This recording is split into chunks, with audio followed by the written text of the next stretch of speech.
Alright, bear with me. It's been a trip here on my end.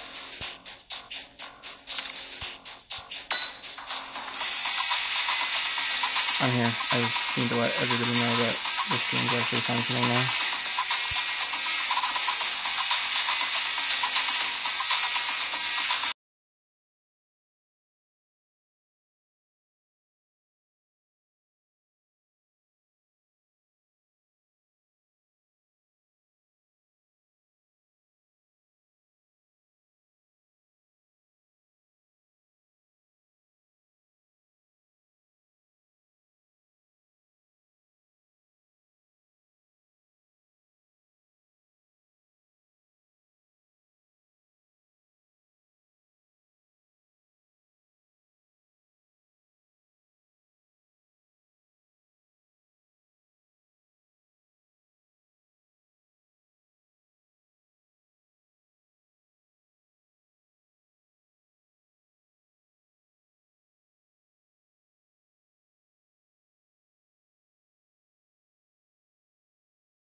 Okay, you guys should have audio again now that I muted my mic. I just figured no one wanted to listen to my keys clatter as I re-notified everyone.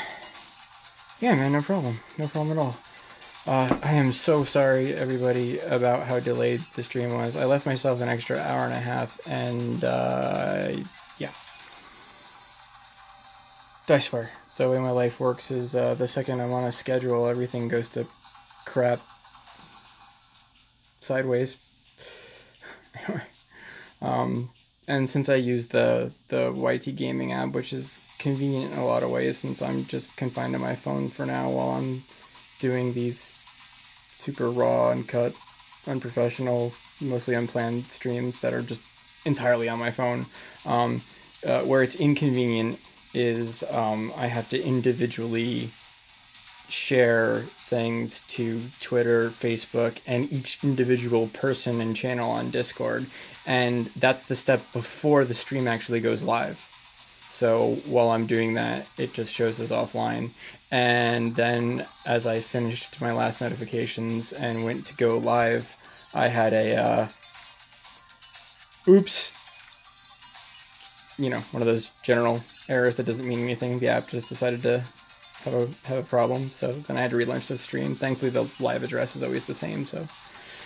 Anyway, as most of you know, because a lot of you specifically joined for that purpose, I've been getting a ton, understandably, because I constantly offer, of requests to help with PvP, mostly with teams and whatnot, and I've been falling behind, and everyone, well, most everyone knows how detailed and methodical, long-winded, annoying I am. So I felt bad that the rate I was getting back to people had slowed to the average that it did. So I figured I'd do a video before Maji Fest, which will be my next video, because that's coming right up, to specifically cover PvP while everybody's waiting. I'll go over a lot of general stuff, and then I also have 3 or 4 people that have asked me for help that I've either already helped, but I'm going to go over in detail what I already did with them privately in case it helps other people, as an example. And then I have a few people that have, you know, sent me pictures and have asked for help that I haven't helped yet, that I'm going to help live here on stream. Some of them have joined, the others are going to check it out later. Hopefully I'll remember. If I don't and someone notices, please remind me. I won't be mad, I'll be thankful. I just wanted to put the timestamps for advice that was for specific people, in case that's the only bit they either wanted to watch or had time to watch, if they weren't able to watch live. So wow, okay, I'm already done for my preamble's killing it for people, I guess. Hopefully all the important people are still in here. Yeah.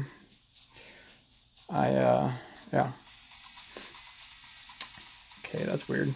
I'm not far from a viewer whore here, but we were gaining users steadily, so I stopped making sure everybody was informed, because I thought everyone was re-informed, and now we've lost a few, but oh well. I always give extra time in the beginning before I get to the meat of the stream, especially when it's unplanned, and doubly so when it goes wrong, for people to see the notifications, see the links, file in, and so on.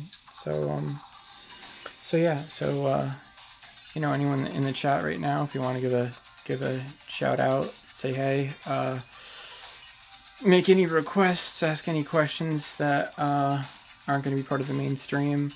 I'm just going to quickly check a couple things on my computer here, make sure that I did re-notify everybody.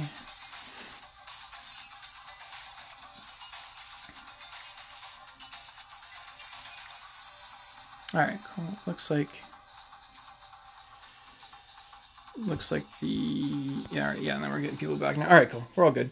Alright, so I'm just gonna quickly do some you know, regular gameplay, because I always promise people that I'm gonna give them you know, a significant window to join in when, like I said, when these are unannounced, and then, especially with the delay and whatnot. But I don't want to lose any of you, so if you get too bored, you just let me know.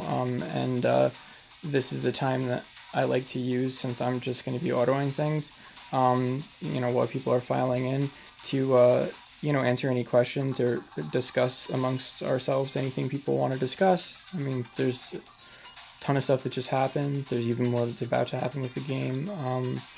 Or if anybody has a request to go over a particular mechanic, a particular unit, yada yada yada. You guys aren't stupid. I'm sure you get the idea.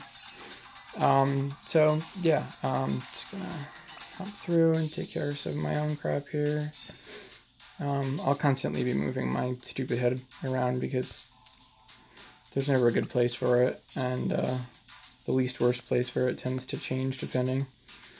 Let's grab souls real quick. Anyway, yeah, so how's everybody? Hope everybody's doing good tonight. I know some folks were having some ISP issues and such, and I certainly had a hell of a day.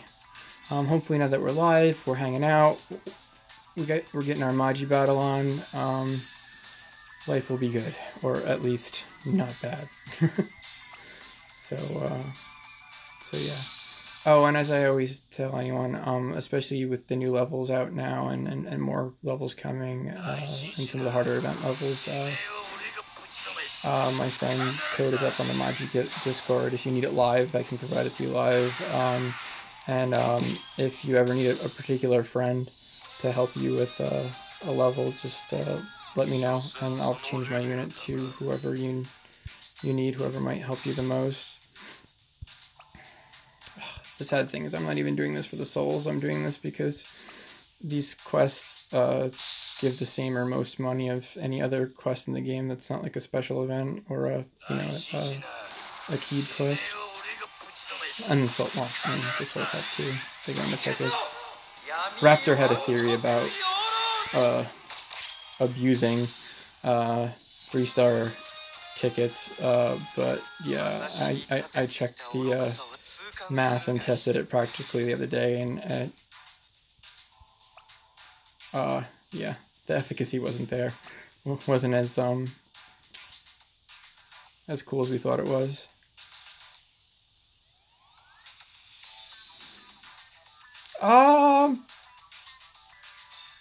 The learning curve in general, in my opinion, especially if you play gacha games, especially if you have any experience with K-Lab games in general, is really shallow. It's not very steep at all.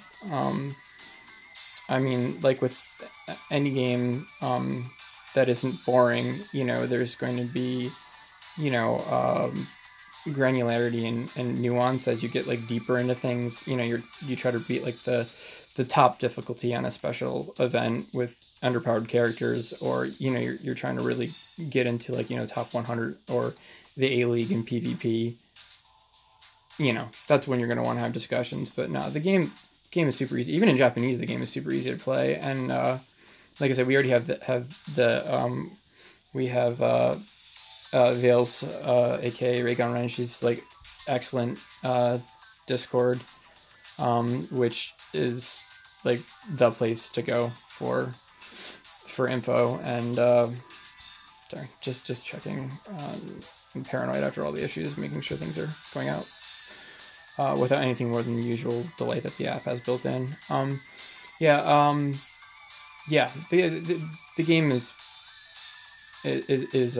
very approachable, and it doesn't treat you like an idiot or overly handhold you, but you know, especially once it's localized to your native language, everything's pretty easy to figure out. I think probably the hardest things is are the words, things that like because so many things are exactly like other K-Lab games that the things that are a little different might throw you because you're expecting them to also be exactly the same, if that makes sense. But yeah, no, as you know, an experienced gacha player like yourself, I mean,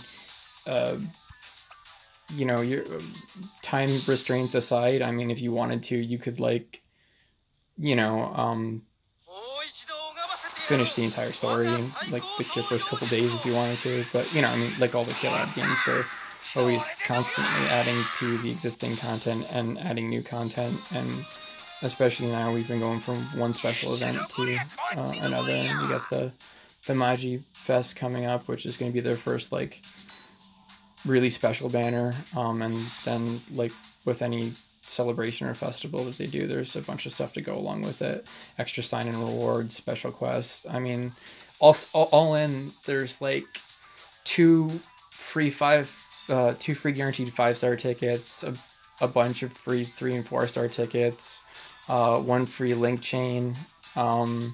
Linking is so much better in this than BBS, or at least better as in, you know, you don't have to farm 10 levels of link slots on 3 slots for every character at a ridiculously low drop rate. You just buy one item, and that item unlinks the one link slot on that character forever, and then you can temporarily attach whatever other character you want to them, and they inherit a good portion of their stats. So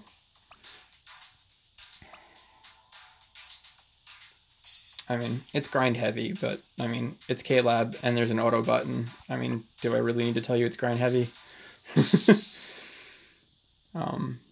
Yeah, so. I mean, actually, like a pro tip, if you're trying to save time, like if I'm doing the easier content now, if I actually turn auto off and leave it at 2 times, all but the like 300 plus difficulty top end special event missions will actually clear faster if your team just smacks things around with their normals other than using their specials, because the computer's, as always, is really stupid about how it uses its specials. So especially if you're farming with rice, which is the item that replenishes your stamina, your PvE points, so that you're continually playing, it'll cut down on your average level clear time. Because see, now one person just has to punch him instead of going through the animation. I mean, these are soul levels, so there's only one boss in each of these. They're once a day. And you have to unlock them. Beating the appropriate character in story unlocks the level. So, yeah. Oh. Back to losing people. Boring them. Oh well. It's all good. Like I said. Well, 1, I hate leaving things capped. Drives me OCD bonkers. And 2, I wanted to give people a chance to join. If other people bail without even saying anything, then hopefully they'll watch it later. A lot of people do watch these later, like hundreds of times, if not thousands of times more people watch these later. But I'm happy as long as I have at least 1 or 2 people that are at least somewhat interactive live, because that just makes the stream so much better. So, but yeah, we'll get through this pretty quick, and then I guess you'll get a brief glimpse of my PvP, because I'm gonna do 3 matches, and then I'll jump right into the specific team advice, and some of these folks, like one person I already helped, so they're still gonna tune in after the fact. Another has like a 10-hour work shift during the week, so they're gonna have to check it out afterwards.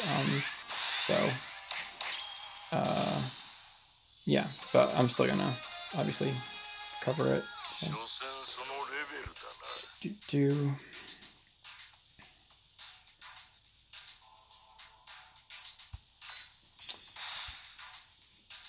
Hopefully people are hyped for the Maji Fest tomorrow. I believe it starts tomorrow. I have to check my announcements real quick.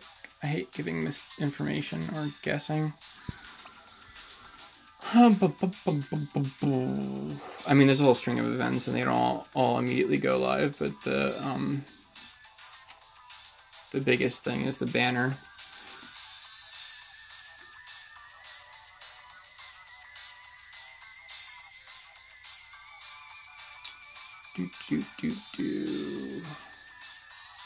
Again, the Discord is just super handy for that. We have an events channel and a announcements channel, and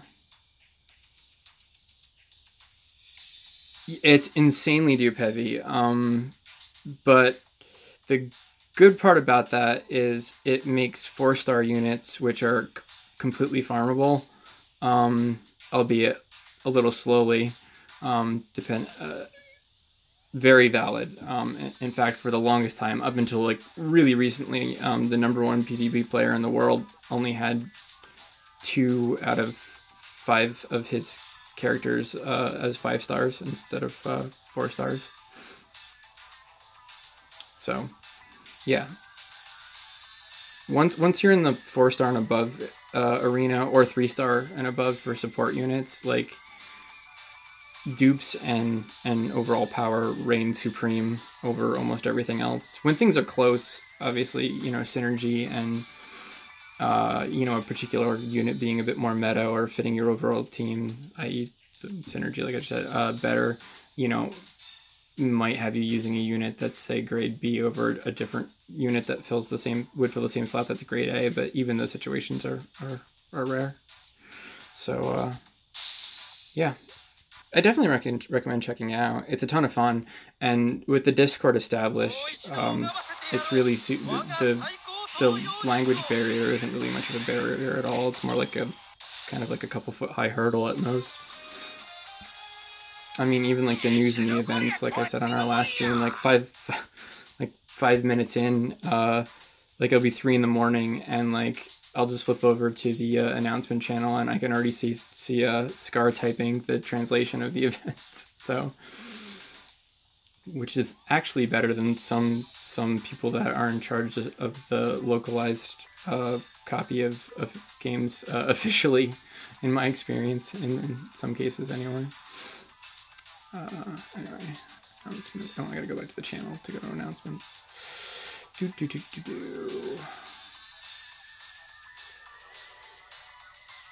is that under it? Yeah, the exclusive characters for the Maji Fest are going to be Young and Kai and Kuwabara, which I'm sure most everyone watching that isn't just randomly tuning in because they found it on YT Gaming or one of the more general Discords I posted to, or just watching because they happen to like to listen to me ramble. Already knows. Yeah, so yeah, that's the maintenance notice. Banner. Where's banner? There's just so much stuff. And then of course there's some sale packs. I don't think they gave the price yet. Depending on the price, the sale pack actually looks like a pretty good deal if you are willing to spend any kind of money on the game. But yeah, Genkai and Kuwabara.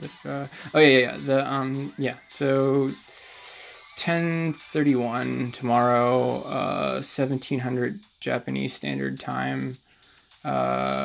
So let's see.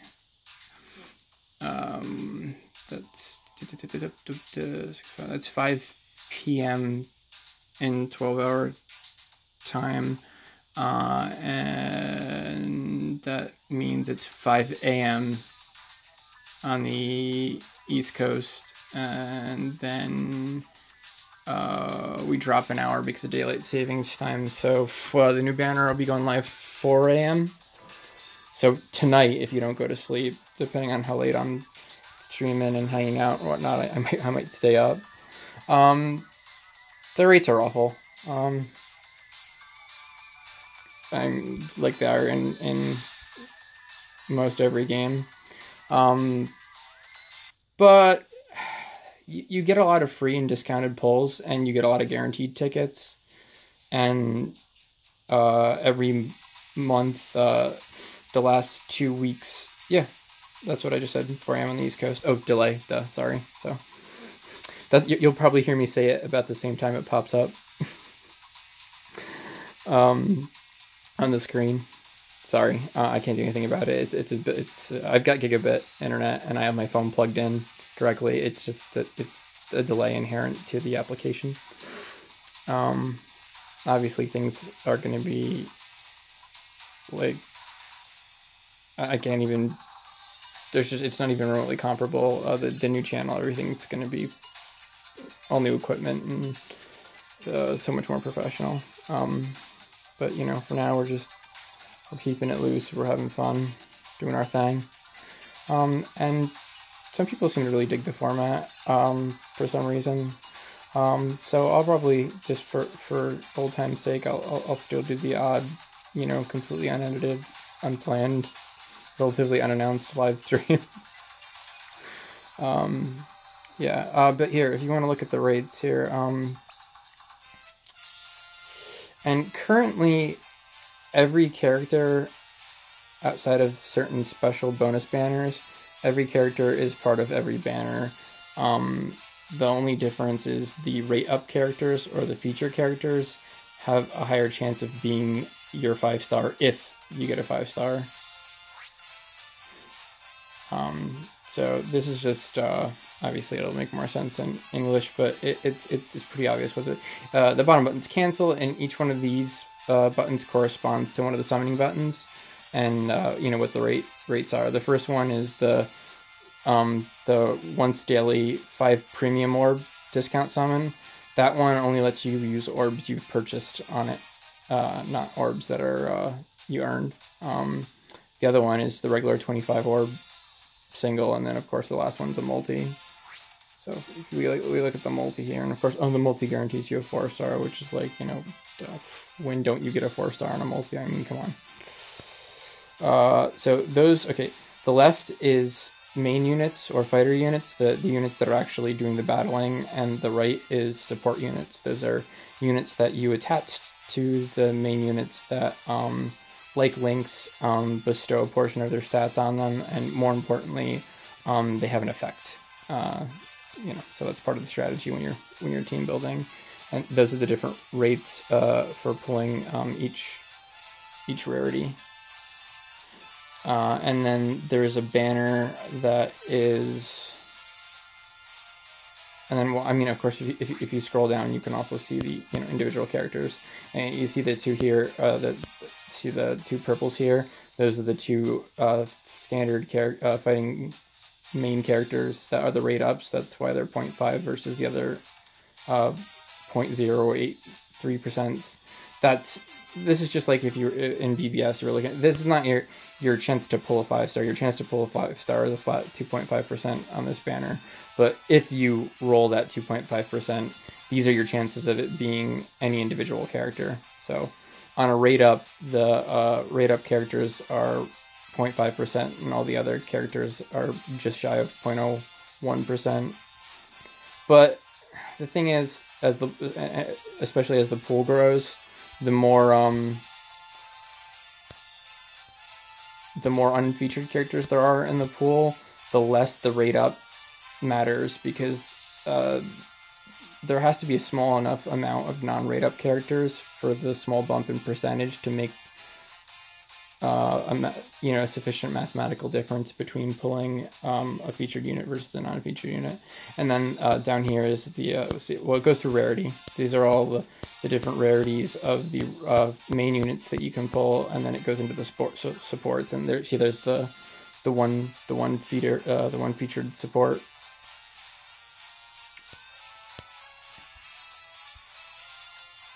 Hey Savage, how's it going, man? Good to see you. I was just giving one of my other friends that's been kind enough to promote the channel, who's been hanging out while people filed in a lowdown on some of the broad strokes and the basics, because he wants to kind of decide what the game's worth checking out. But yeah, and then there's the rates for the support units.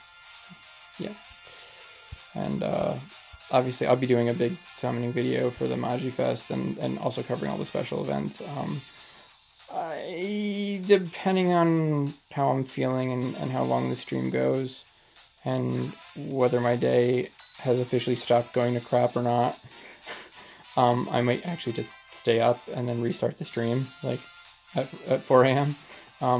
Or I will do it when I like midday on the East Coast. So like people on the West Coast can maybe, you know, catch a bit of it before work, or if they work later in the afternoon, and people across the pond, it'll probably be, you know, after work for them, but not so late that they're going to sleep. I mean, there's no time that works for everybody, but anyway, I'll do a couple of my own PvP matches really quick, which will be like kind of like a quick preview of the later content, and then I'll get into the breakdowns and the advice that I was talking about to help out the specific folks that have requested it, that either I have already and I want to review it in case it helps anyone else, or that I haven't yet, and this will be quicker and more efficient than me typing one of my essays to them in DM on Discord. Yeah, and for anyone that was really upset because of where their position was after the last patch,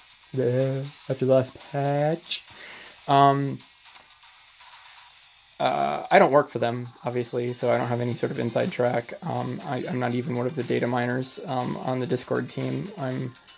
I'm just a mod that tries to be helpful, and is hopefully a knowledgeable and helpful mod, but just a mod. But you know, I do pay very close attention to things, and I can tell you from where I was and looking at what happened, and everyone I talked to, everybody appears to have both dropped league and places, more so than is normal. You know, after end of the week rankings, after the last patch. And I believe what happened is because they made what I feel is a positive adjustment to the point system, and how it determines how many points you gain from a particular match, or how many points you'll lose if you fail. It's far more risk reward appropriate, and it gives you more of a reason to go after some of the scarier teams, other than just kind of constantly hunting the lowest hanging fruit. But anyway, I guess they wanted all the changes they made to, one, be tested live, and two, be more felt. So what appears to have happened is anyone that was above A1 got put down to A1. And then everyone below those people had their position adjusted accordingly by ratio, if that makes sense. So you didn't screw up, you didn't do anything wrong, it's not a bug, it just, everybody kind of got scaled down that little bit. Like before the patch, I was in 5th place in the world, and I was A2, and I was the only person in A2, and there was like 1 or 2 people in S. And now there are again, like I'm about to be in A2 again, and there's a couple other people in A2 with me, and the 2 topmost players are back in S already, but I'm coming for them. Yeah, but right after the patch, there was no one in S and no one in A2, so that appears to have been what happened. And what you're going to see here is far from my optimal PvP team, but I'm just playing around right now. And you should have been here for some of my earlier videos where we started with 50k. This is a fresh reload for Maji Fest. I have a sponsor for this game, so and I have when I have resources, my bag of tricks goes a lot farther. So that's why you see the insane orb totals that you do. I have some really great content partners and sponsors for most of my other games that I cover, and even more lined up for the new channel. But I'll talk about this a little bit at the end of the stream for the people that are still around, because it's important if you like my content. But I don't want to bore or bum you guys right now. I won't go into too much detail. I'll probably post a separate video later that's like sort of like a state of the stream, you know, sort of thing. Anyway, But this is what I was talking about. Now you see this 111k power guy here. Now, see, before it was like a couple points. Like I might get the norm was basically 50 points. You'd get 50 for winning and lose 50 for losing. And like maybe if you went after someone completely insane, you'd get 51 points. And if you lost, you'd lose 49 points. But now, as you can see, I get almost a full 100 points if I win. And if I lose against him, I only lose 25. Where if I go after the completely low-hanging fruit, because I'm just trying to go for the... Well, it might not look like low-hanging fruit, but comparative to where I am, it is. You know, so if I go for what should be the easy win and I lose, I get hammered for it. I lose a full 60.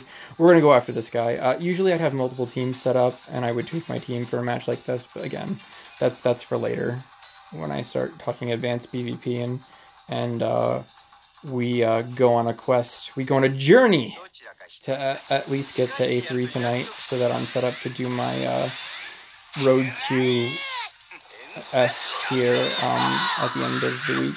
That's the plan anyway. Yeah, these matches are brutally RNG based for me unless I do preparation. So, whatever. If I lose, I only lose 25 points.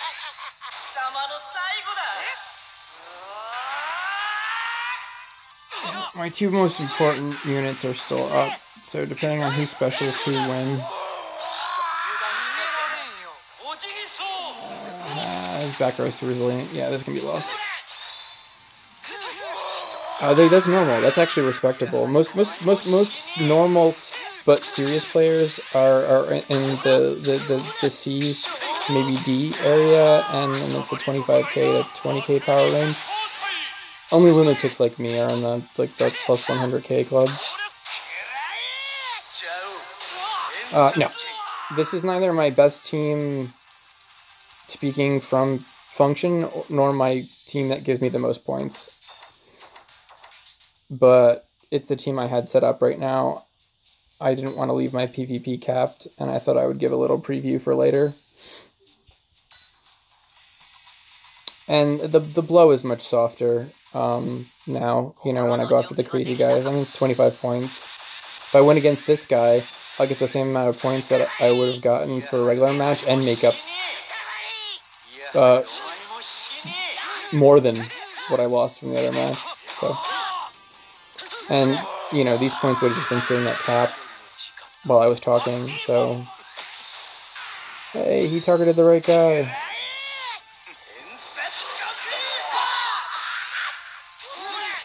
Yeah, those roll rapes are brutal, but that hit worse. Yeah, we should have this one.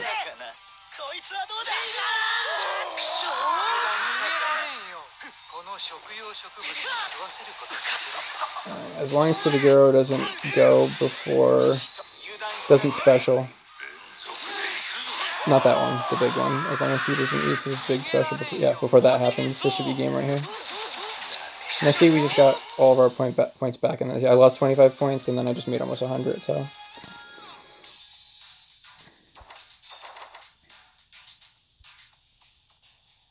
And the nice thing, I mean, and let me tell you, especially if you're in a lower tier and you're not really too focused on your rank right now, nor should you be until, like, you're really well prepared, just keep burning your battle points as you earn them. I mean, save your items that restore battle points, but your naturally recharged ones, just spend them as you get them. I mean, try to win, but you get the same rewards for participating whether you win or lose. It's just the points that matter, which of course affects your big end of the week rewards, but your individual battle rewards are the same whether you win or lose. So it's worth playing. See, now in this situation, this is where it's just not worth going after the stronger team, because the biggest difference here is 6 points. Now, it is going to penalize me a full 60 if I lose, but I'm confident I'm not going to, so I'm just going to go after the easiest team.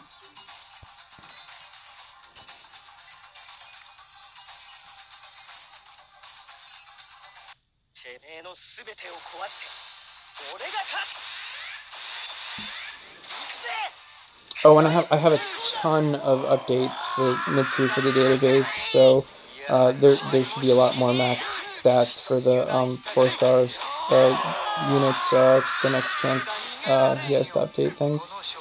And we've been slowly and methodically kind of adding important notes that we're missing, and fixing some things that some discrepancies that were either there in the original Japanese, which is completely possible. I've seen Kayla do it before, or you know, we're just, you know, had a mild mistranslation. So the already excellent database is going to be even tighter. So tight you can bounce a coin off of it. Blah, I shouldn't try to be freaking humorous when I can't even speak straight. Thank you everyone for bearing with me.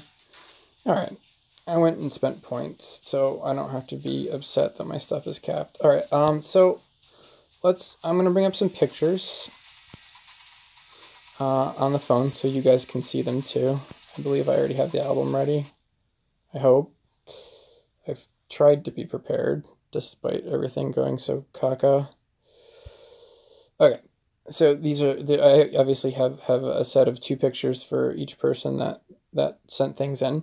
Their main units and their support units, and then I have some notes also to go along with them, you know, about links and things like that. So, and I think this might be the fellow that I already helped. Either way, I'm gonna pull up my Discord notes on my other screen. Hold on, I have to put it on my phone and type in my password.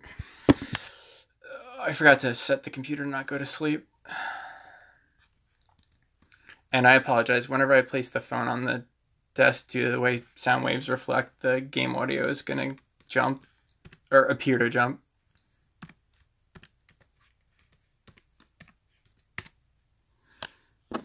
Alright, so let me find the Discord conversations that go along with each set of photos here. Please bear with me. I am going to be even slower and more special than usual. Alright, where are we? They're all towards the top here. It's one of these fine fellows here. Just gotta match up the pictures here.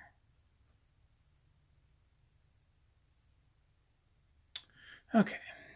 Alright, I even found the right one first. Okay. Now...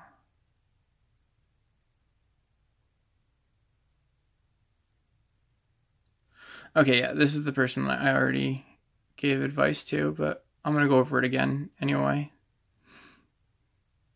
So, now, see, he's in an interesting spot because he has most of the game's 5 stars. So, and other than 1 letter grade difference on 2 of them, they're all base letter grade. And you're like, oh, okay, what's so good about that? That's, you know, you just said dupes are everything. And okay, they are, but obviously in lower leagues, you're going to be facing other people. There you go. I'd say you're famous, but I don't think my stream is that popular. my Dokkan account is more popular than my stream itself, or me. Or my BBS account. But, yeah. So obviously a lot of this you'll have already heard before, but because you were the person you're the one person that submitted images that I'm going to be going over tonight that I already talked to in detail, that isn't waiting on information, but it's good places I need to start. It's chronological, and you know, I can kind of wade into it since we've already discussed a lot of this. Now, the cool thing, okay, about whether it's because you're a mega whale of proportions that even I can't comprehend, all your units are like S or higher, or because you're just starting out and all your 5 stars are G or maybe F, you're in the unique position to not be ruled by your dupes. There are many times I've had to try to come up with really silly teams that shouldn't even work, and make them work somehow, um, because my 5 characters with the highest power level with the most dupes were just so far beyond the characters that were more meta or more generally useful, or that I just had to use them, even if they didn't have skill points, or I was just hurting myself. Um, at least on my catch-all team, I've got my catch-all team, and then a lot of times, um, when we're not dealing with like a freshly shifted around meta, um, I'll have 1 or 2 extra teams that I tweak for particularly difficult battles. And I stopped doing that for a while because it wasn't worth it. But now that they're really rewarding you for beating the tougher opponents, I'm going to go, it's more worth it to go back to doing that. So yeah. So you can really play around. You can really optimize your team for the opponents you're facing, and you can play around with a lot of different combinations, and they're all going to be a lot more equally viable than most people's, because of the dupe range that we're talking about here. Now, Yusuke is nowhere near as meta as he used to be.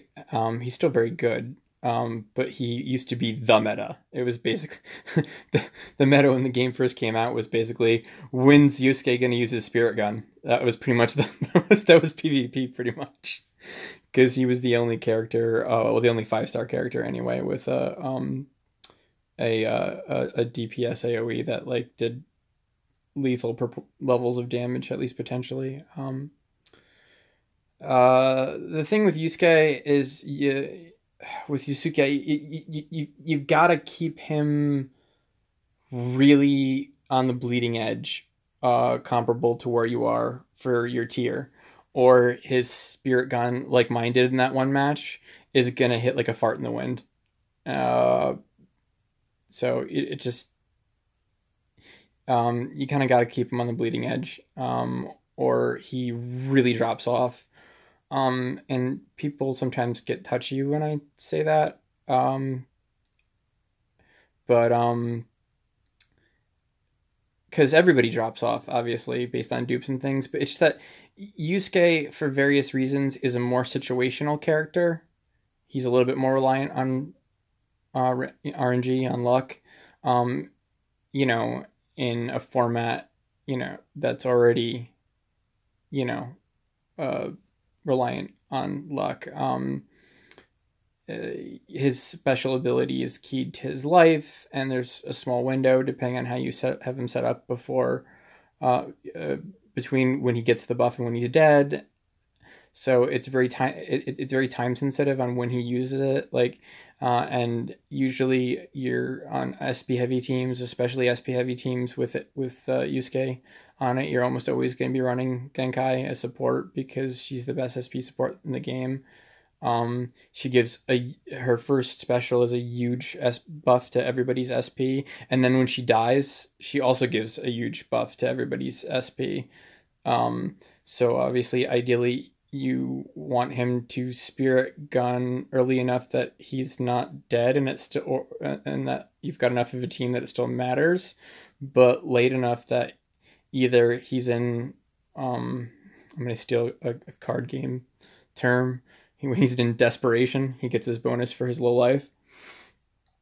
Or at the very least, after he's got his first or second buff from Genkai. And if you have Elder, or you have Drunken Chew, it's 5-star Chew, the Ian purple one, in front of him, at least get the row buff. Both Elder, Toguro, and Chew have buffs with multiple effects, and the SP increasing portion of it affects their row. So they get it, and whoever is either in front or behind of them will get it. So never stick them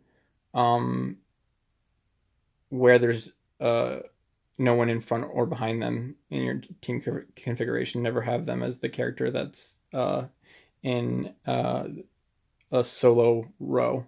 Oh, and yeah, that's come up, and there's been some confusion about that again, so I'll clarify that once more. And we've also combed the database, and I think I caught any discrepancies. Right on, man. Thanks for popping in, and hopefully, you'll check it out when you get the rest of it when you get a chance, and I welcome your feedback. And you have a good night. Rest well. What was I rambling about?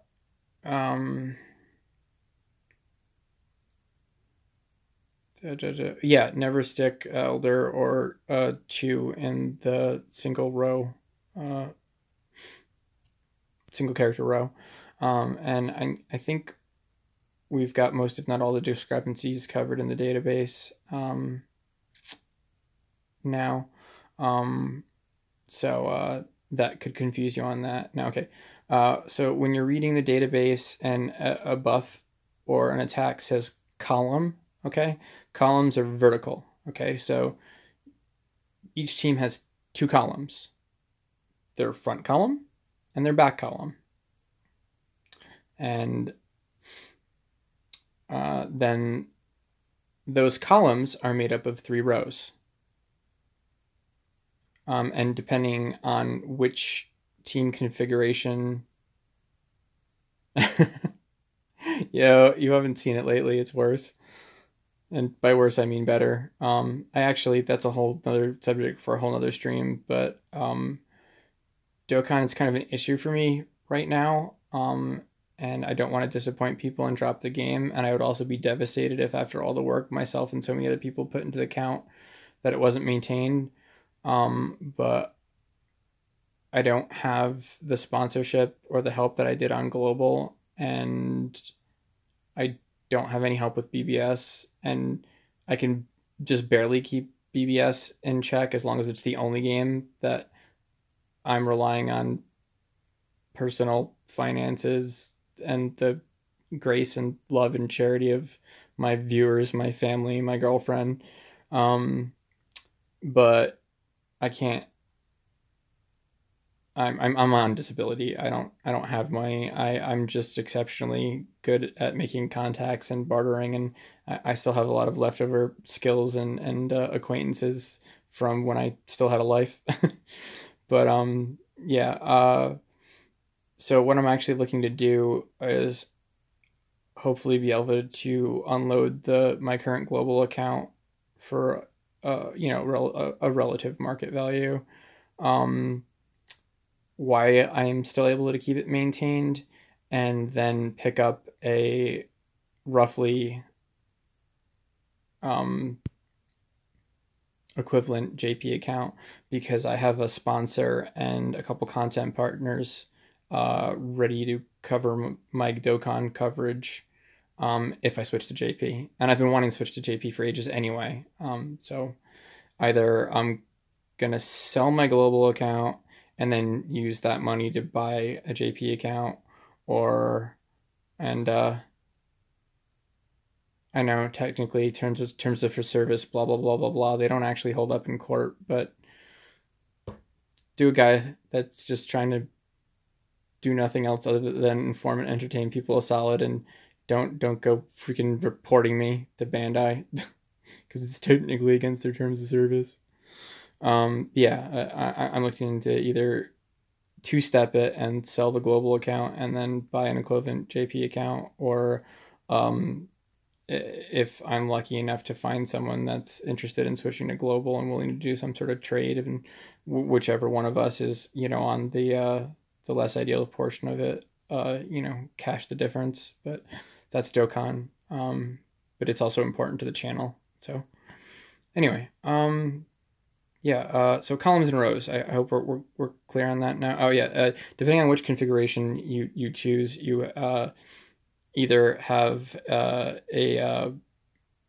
1-unit row with a unit in the front, in the middle, or the back of the middle.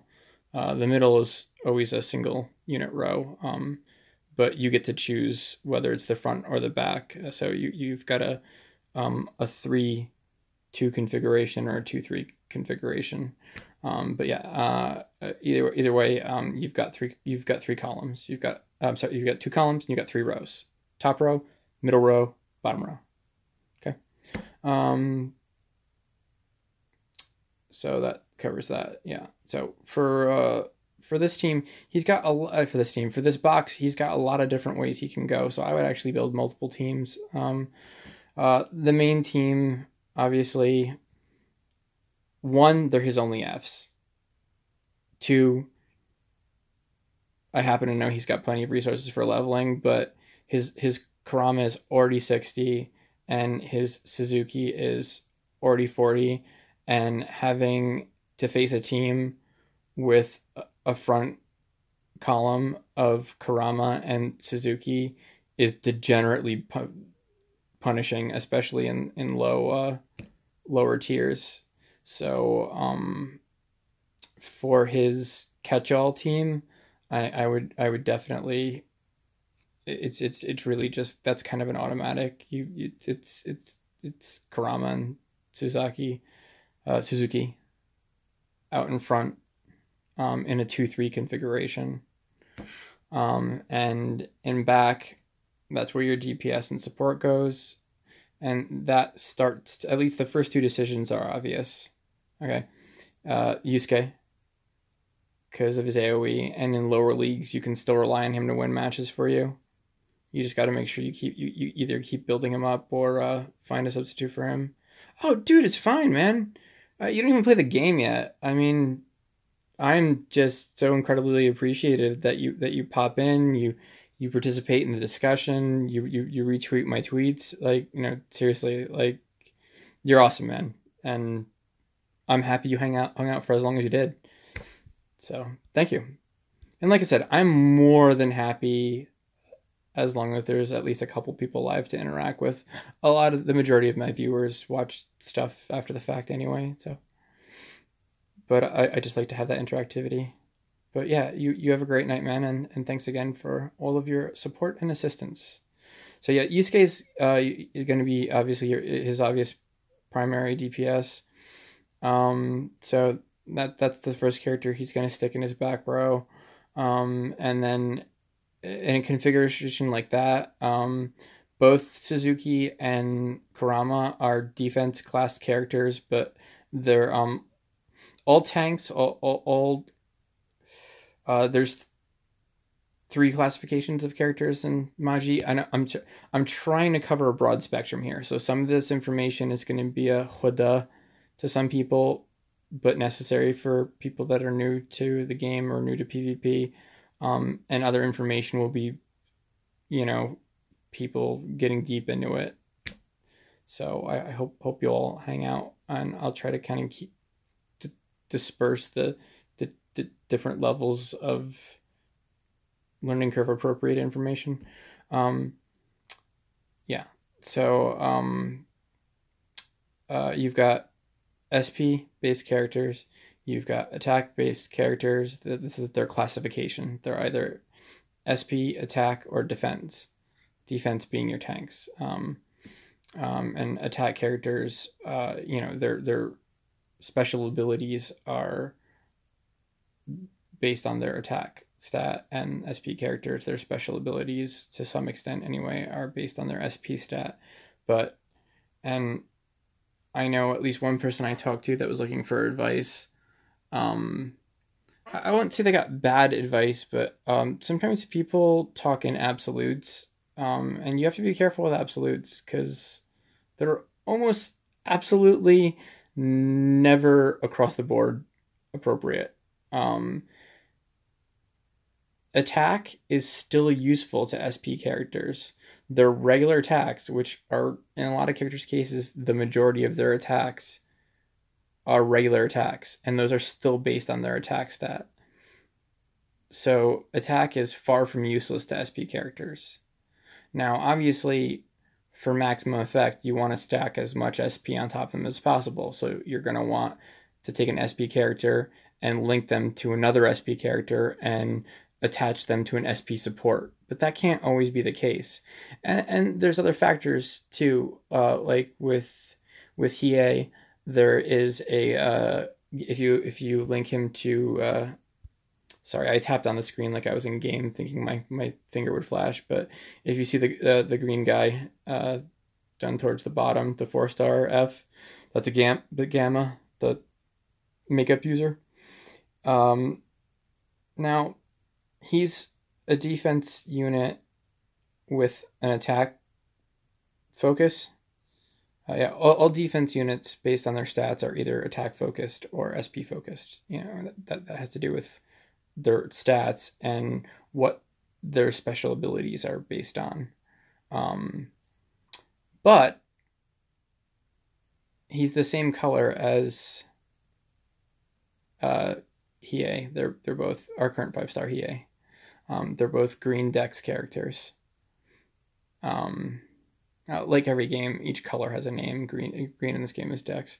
And when you link a character that's the same color, the main unit inherits the linked unit's first passive skill, and his first passive skill happens to be blind immunity. I'm sorry, silence immunity. And Hiei's big drawback is when he uses his best move, the Dragon of the Darkness Flame. That's his row attack that you saw outright delete some of my rows. He silences himself, so he can't use any specials. So at that point, for better or worse, he's an attack character, which is why it's not always a bad idea to use an attack support like Keiko or link him to an attack character. But what Gamma does is, you know, because Hiei already actually has pretty good attack, and all of the Hieis, for obvious reasons, have an incredible speed stat. So his base physical stats are already pretty good, and it's just his survivability stats are where he's lacking. You know, which is realistic of the character. He's more the get out of the way of it character than the stand there and take it guy. So Gamma does a few things for him. He helps his already good attack stats, and he'll kill blues with his regular attacks, and blues can be a big problem. Like Kurama is OG Kurama is a incredibly hard tank to get past sometimes. There's not a ton of great green DPS units, and they have to decide to hit him. And even without any help from his support unit, he already heals most of his life after a certain point of damage. Unless you take him out in one fell swoop, he has to be alive for it to trigger and won't bring him back from death. And that's, if anyone curious, that's the same as any support unit. Any support unit that has effect that triggers when a character is below a certain level, at or below a certain percentage of life, only works if the character is still alive. If the character is killed by the ability, it will not trigger, even if it's a healing ability. Now, something that literally revives people, like 5-star Quima's ability, that's a different story. That's an on death trigger, not a percentage of life or damage taken trigger. So yeah, but the cool thing about him is that the silence immunity actually prevents Hiei from silencing himself. But it's a bit of a double-edged sword, because the nicest thing about having him not silence himself is that you can focus more on his SP, but to do that, you know, you're linking him to a character that's primarily defense focused and secondarily attack focused. But you can make up with a really strong SP support character. So you can build a Hiei that's linked to like a to a triple S Gamma with a maxed blindness immunity. And unlike the 5-star characters, the cool thing about 4-stars is you can complete them. You can completely max them out without waiting for the materials that either don't exist. The 4-star materials, they don't need any of them. so you don't have to wait for the special events that come around once a month, or some of the items that we haven't even had introduced into the game yet. So you can completely max out his blindness immunity with just 1, 2, and 3 star green scrolls, and then link him to like a really beef SP support, and that's a pretty great setup because he's gonna be able to take a hit. So, he's no longer hopefully going to be the first person to die when your back row gets hit by Suzaku or Yoko, and he's not going to silence himself when he uses his Dragon of the Darkness Flame special, and then if his single attack special is still up, he's going to be getting the bonuses from his SP based support, and he'll just take somebody out. I mean, his even without an SP based link, if he's powerful enough on his own, and you hook him up to the right support, he will cut a blue Kurama in half. Anyway, yeah. So back more specifically to this team, you got Suzuki and Kurama out front, and that's especially brutal because Kurama's gonna buff the whole team's overall defense, and he's just a wall of a character all by himself that also heals himself. And Suzuki is going to help specifically with SP based defense, and I don't want to misquote his ability, and I keep next time I stream I have to turn off my laptop's ability to go to sleep. And no, I'm not one of those paranoid people that actually thinks I'm interesting enough that anyone would want to spy on me or see what's on my computer. But I do have butthead friends where if I leave a phone or laptop out unlocked, they'll do stupid stuff to it. So that's why my stuff has passwords on it. Let me quickly check the database so I can give you the exacts and not just the broad strokes. I hate when I'm watching people's streams and they're so vague and guessy that like I have to go look it up myself anyway.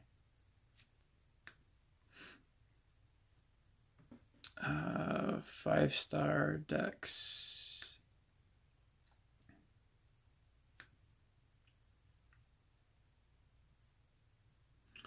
And he's also, and with that team, if you're running 2 tanks in the front, it's your primary vulnerability is going to be the characters that attack the back row specifically, because you've got all of your DPS in the back row, which tend to be more squishy, and obviously if you lose all of them, you're going to lose.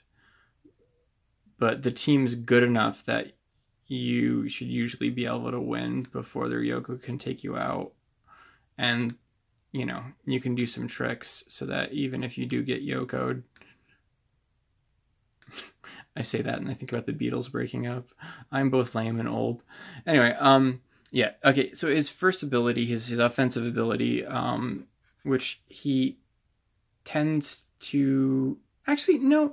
Even before the AI improvements, his AI seemed to have a pretty equal split as far as its preference between buff or not. But his big thing that complements Kurama so nicely is his Body of Steel buff. Muscle Explosion! And he takes his whole column. So again, that's the character above and below him. In this case, it'd just be Kurama, but that's fine because they're your defensive characters. Okay. And he's gonna buff their SP resistance by 71% for 3 turns, and a turn is an eternity in PvP. So that's just huge. So if you get Spirit Gunned or Yoko'd or Suzaku during that time, bad beats for your opponent.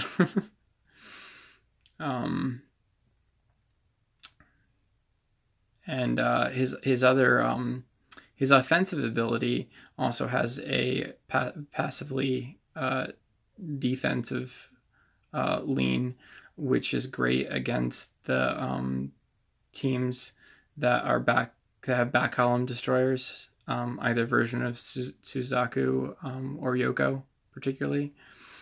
Now, he deals 90% damage to the back column. Oh, I have to get with Mitsu about the wording of that. It's 98% SP damage. It's based on his SP.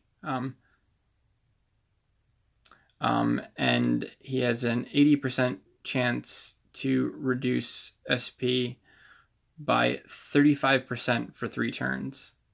So now, if he gets both of his moves off early, he's given your tank row, or I'm sorry, your tank column, or whatever column he's in, a set 100% chance, 71% SP resistance for 3 whole turns. And his Rainbow Cyclone is then going to debuff the SP stat, not even the damage. Like, he's gonna go after their SP stat. He's going to reduce the SP stat of the back row, which is pretty much always the DPS row. So the only characters that matter damage wise for the most part, by 35% with an 80% probability for, again, 3 turns. That's insane. Okay. And then you pop over and you go and you look at Yoko, I'm sorry, you look at OG Kurama. What are we looking at? Heart is blue for, no, sorry, heart's red, body's blue, blah.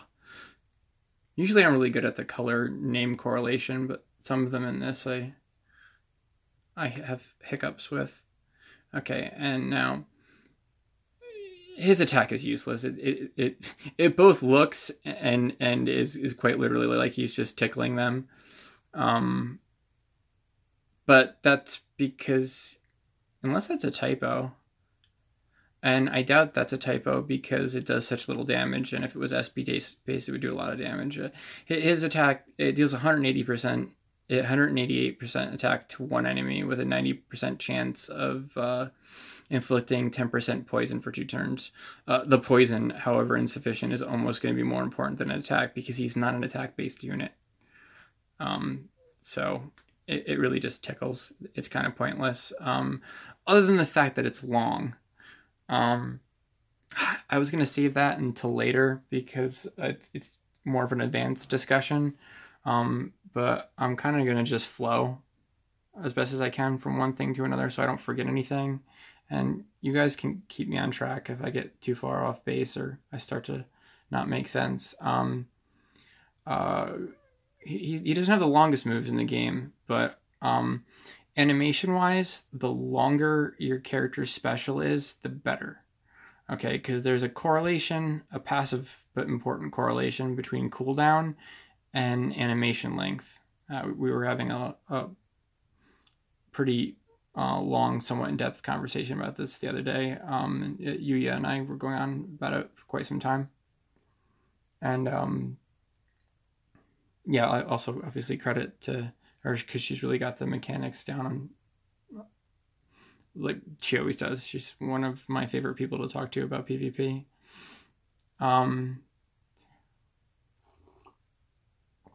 Anyway, but the important stat is his Rose Whip Thorn Wheel, which is his buff.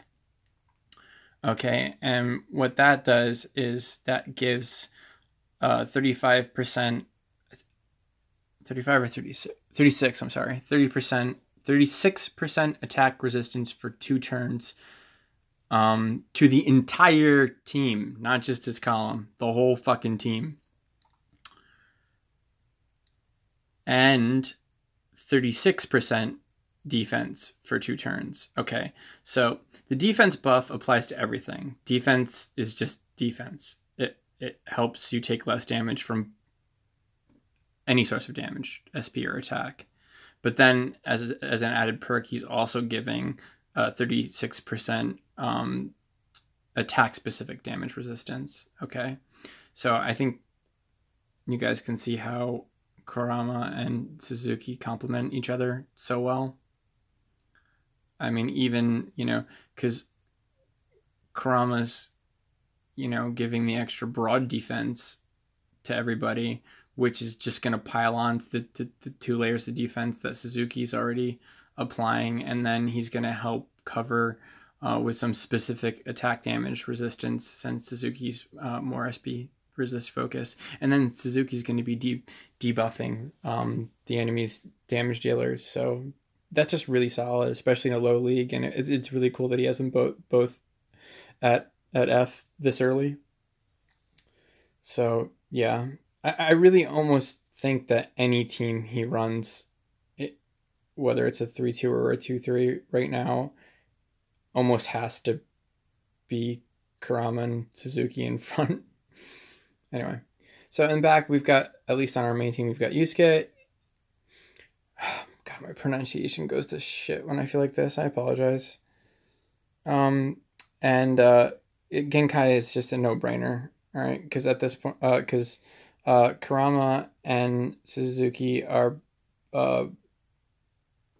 both. Let me double check about Kurama, because it's been quite a long time since I looked at his stats, but I'm fairly certain. 2 seconds.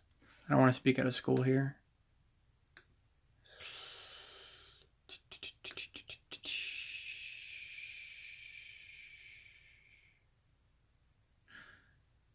No, actually Kurama is attack focused, not SP focused, but they're both so shit that it doesn't really matter at lower ranks. But the difference becomes far more profound once you get up there. Like, for instance, at G rank, his attack is 310 and his SP is 103.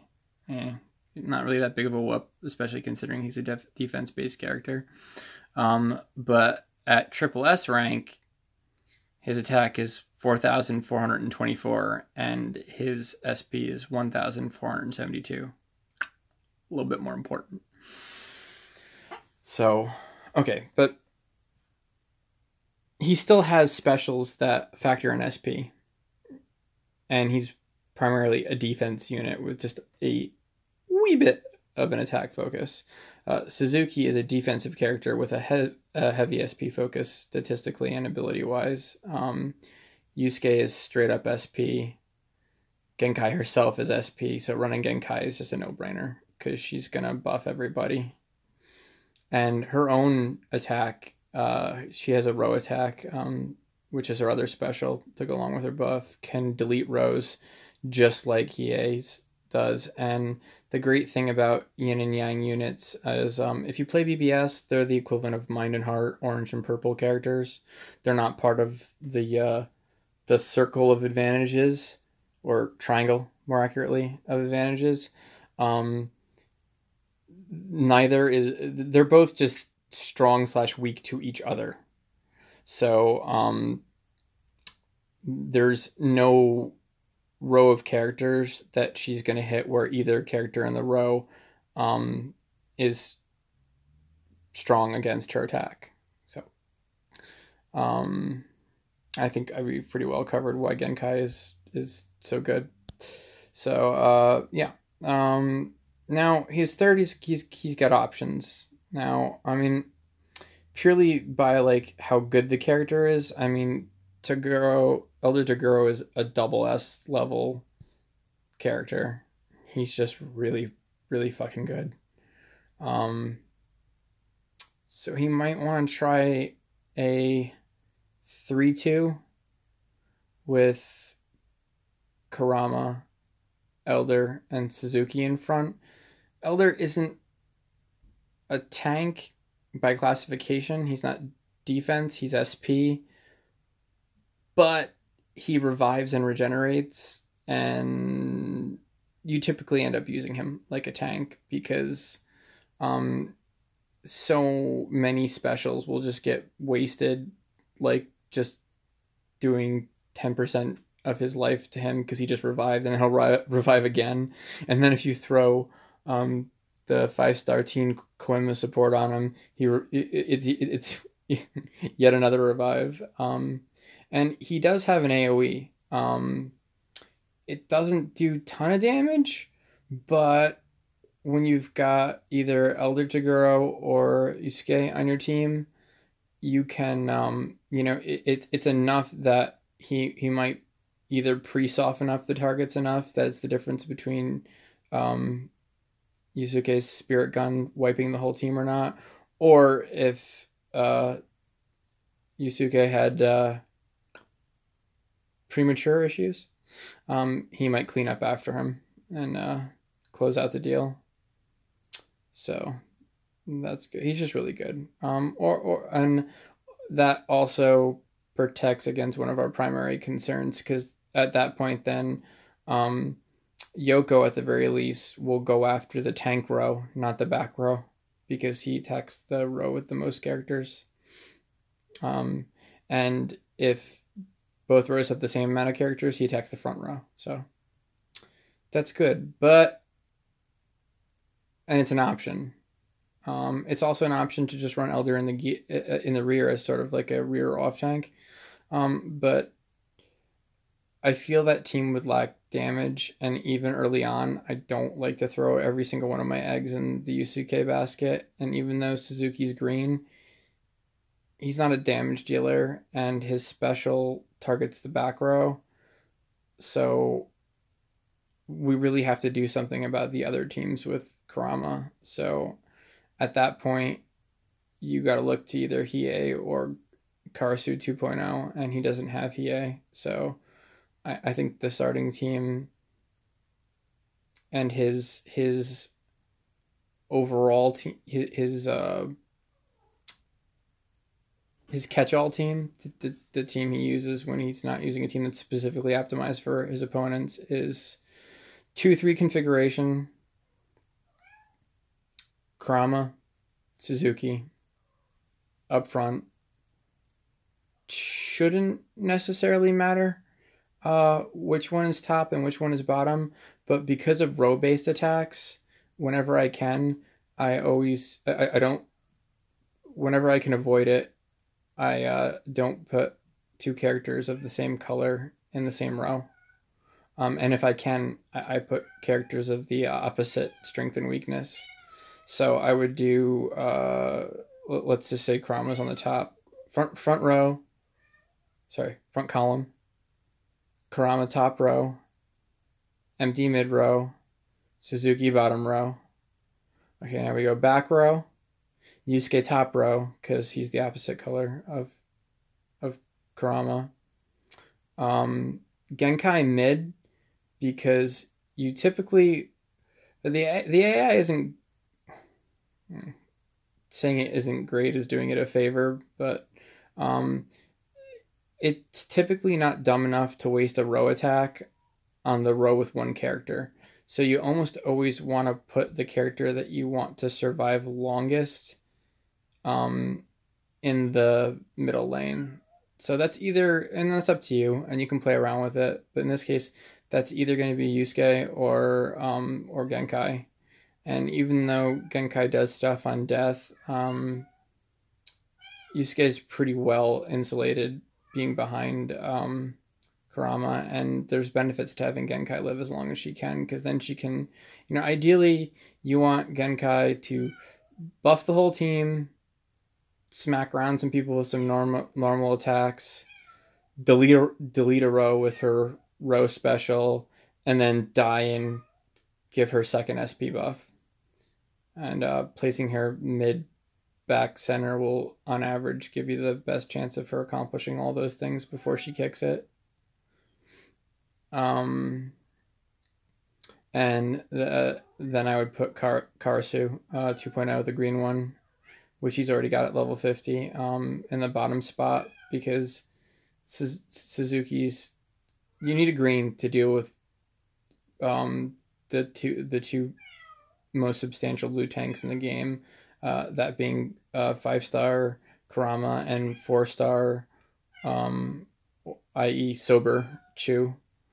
And that's what Karasu is going to do for you. On an equal, all things being equal, in the current meta, I would run Hiei over Karasu because even though Karasu can hit a whole column, Hiei's row attack just has a far higher chance of deleting a row. And he just fits the meta better. Karasu has some amazing debuffing abilities. It's just our current best tanks aren't good enough to make his debuffs necessary, so he doesn't shine as much as he could. But he's still very good. And you really want a green DPS, so yeah, so he would be in the bottom, in the back, and there's your primary team. And then, you've got room to play around with things. And the cool thing about when you're not using Elder is he's a fucking stellar link. Because not only are his stats not bad, his passive, if you put him on another Yang or Yellow unit, is one of the rare really good passives. Usually the first passive is something like a resistance, poison resistance, fire resistance. It's situational at best, and in some cases useless because the character might already have that resistance, like if you put Rishuo, the rock 4-star guy, on Yusuke, he's just going to give him burn resistance, which Yusuke already has. But Elder's first passive is actually a flat 100% chance always up SP buff. So in addition to the raw stats he's going to give to the linked character, he's going to give them 25% SP at the top end on top of that. So, and with that team, obviously our only Yang unit, and thankfully she is SP, is Genkai. So I would slap Elder as a link on Genkai. Your second best link for her with what's available here is 4-star Yusuke, and you want to kind of like work on him as soon as possible.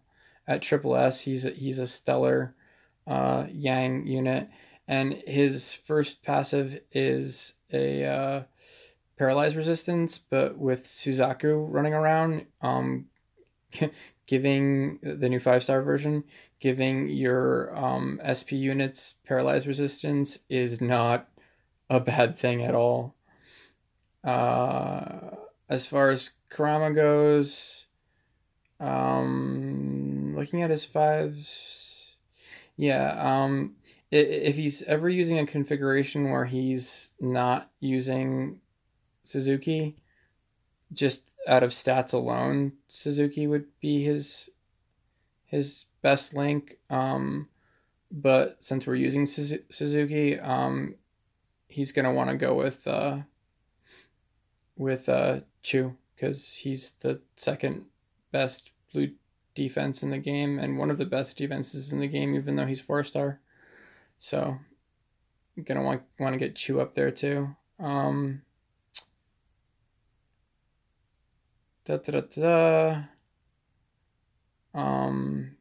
believe he has 3 links in already, and he's capable of linking more.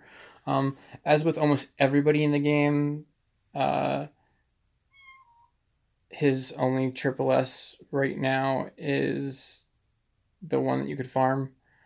For anyone that doesn't know, the last 2 weeks of every month we get a special event based around a unit that also has a special event shop, a bunch of other rewards that I won't get into. It's easy enough to find that information, but and it appears so far to alternate each month. It's a main or fighter unit one month, and a support unit the next month. Last month it was this purple, this Yin Rando you see at the bottom left, and this month it's a Halloween Botan support, and then next month it's going to be Shansui. I always forget like one letter in his name. The other spirit detective, another fighter. Yeah. And it's great because you can, I say relatively easy. It's tedious, but it's not hard. You can fully max them out without any premium resources, just for free, just auto grinding while you're watching TV. So for since we're still heavily banking on Yusuke closing things or putting us in a situation where we can close things out, you're gonna want to throw Rando on him, because since he's his only triple S and he's an SP unit, um, he's gonna just have the best SP base stats, and you almost always want to put your best SP um, link on your primary damage dealer. You tend to link your DPS first and then your tanks second, because the effect is far more felt that way. So yeah, when we're not, Elder would get linked to Genkai when we're not running Elder. If we're running Elder, as soon as Yusuke is at least S, the Yin one, the 4-star one, the shotgun Yusuke, he would be my backup link. Um, uh, what's his face? The Yoyu guy, Rinku. He's right next to Genkai. He's a solid unit, but he's attack based. And he also gives paralyzed resistance. So he is the perfect link for Kuwabara with this setup. So if he decides to run Kuwabara, Rinku's who you want to put on him. But since we've got all these team based and SB focused buffs, you know, that's not going to be the case. But I want to cover other options here. My goal here isn't to give you necessarily the best possible team ever, but to give you a base team that I know will work in the majority of scenarios, and then give you a lot of information on how to adjust it so that you can build and tweak your own teams. I'm a big believer in the old cliched idiom of, you give a man a fish, you feed him for a day, you teach a man to fish, you feed him for life. So I want to try to give you the tools to work on your own teams. Not because I don't want to keep helping you. I'll gladly still give you answers or whatnot. But it's no fair to you if every time you have to rebuild your team, you're worried about it sucking, or you have to wait until I'm online. Yeah. So, but yeah, if you do run a configuration where you are running Elder in front, just remember to put him in front of Yusuke, because he has a row SP buff, so you want him in front of your primary damage dealer. Choose a good character, and he's got enough of the dodge memes going for him that he can go in front or back. But since he's G, there's no reason in tournament over any other character. He's like tier B. So the other blue fellow, the ninja guy, he's not really tier, and he's pretty heavily chance based, and hopefully he will be outshined by the new Kuwabara we're getting tomorrow or tonight, depending on how you look at it. Shishi is cool, but he's an attack unit. I mean, he has the makings here of a strong attack based team. That's yin focused, because leader skills are color based. The more characters of the same color you have on the team, and also the same type, the more beneficial your leader skill is going to be. Now, for the team that I recommended, I believe, no, okay, he's got two options. He can either make Yusuke his leader, because that could potentially have the most impact, because his SP is so important. His leader skill is 15% SP to all heart or red types. Or he can go with, because Suzuki has a sub SP focus and Karasu is SP focused, he can make Karasu or Suzuki as a leader. Suzuki will give 15% defense to all decks or green units, and Karasu will give all of 15% SP to all Dex or green units. Now, leadership abilities do apply to support units.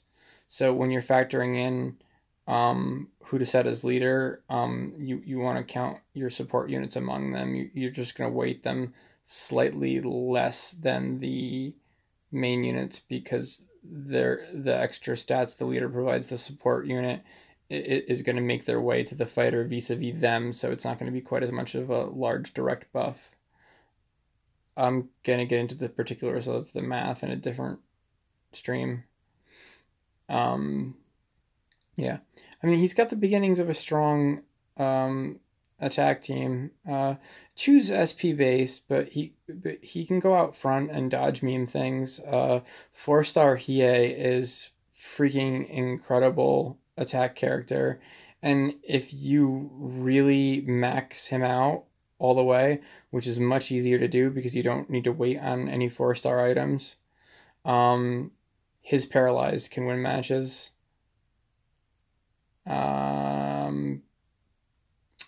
Karasu 1, the Yin one that's next to Suzuki. He's a perfectly sound attack unit. Shishi is a good attack unit.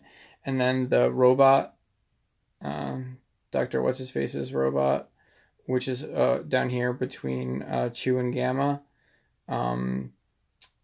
is a very solid tank with I believe an attack focused secondaries. So he could do a team that's Chu and the robot front. I'll get the name in a second, so I don't just have to call him the robot. And Hiei, Karasu 1, and Shishi in the back. And that's a full Yin team, all of which except one fully benefit from the leader's skill. And they're all attack units too. So that's something to think about. And if you wanted to go full attack, I would just ditch Chu, and I would put Rinku up front, because he's an attack-based unit, and he's not a defense category, but he has a move that buffs his dodging capabilities, so he actually makes a pretty effective tank. And then you could slap Kuwabara on him, because he's another Yang attack type. And Kuwabara, I believe, gives attack actually as his first ability, which is great. So that's a thing. I mean, there's your attack team right there. Frontline Rinku with Kuwabara linked. Backline. I'm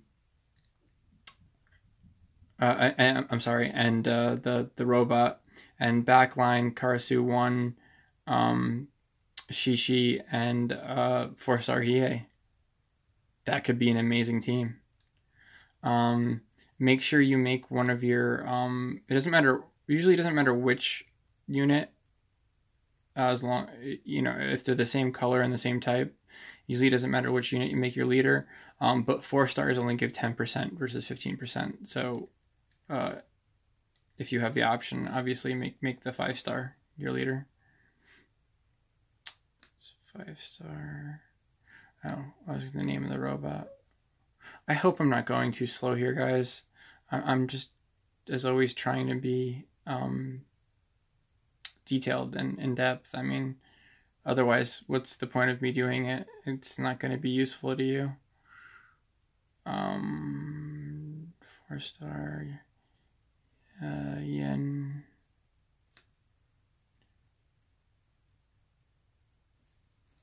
Gatsubai, the Cyborg Demon, is the robot.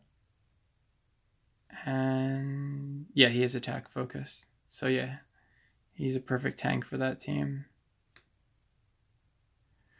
Now there is another defense category, purple, and he's great because he does seal enemies, so he's an option too.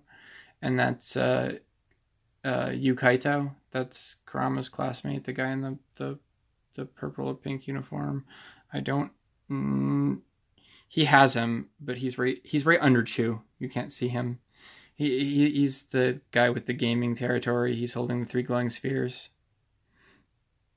Anyway, so he's also a possibility for a front character that's a tank if you want to go all yin. He's has a secondary SP focus instead of an attack bonus, but I mean, he's a tank. It doesn't really matter as much. Oh, I was going to check to see what Kuwabara's... He was the only 5-star I was missing until just recently. So I don't know off the top of my head. I was going to double check what Kuwabara's thing, first ability was. Oh, also Rinku's first is also paralyzed resistance. So if you need paralyzed resistance for another one of your Yang units because of Suzaku, there you go. 5-star Yang Kuwabara passives. Yeah. His main is an attack up, just like Elder's SP up. So that's great. That's a really solid attack team right there. So there's just, if you take away my digressions and my mechanical explanations, real quick, there's 2 completely viable teams that are highly optimized. I don't think there's more to talk about here. Let's look at his supports. Okay. Yukina's going on Kurama. And not because they color match. You don't actually get a bonus for matching colors. But because then he has 2 100% chance gigantic heals. You thought he was hard to kill in the first place? Just you wait.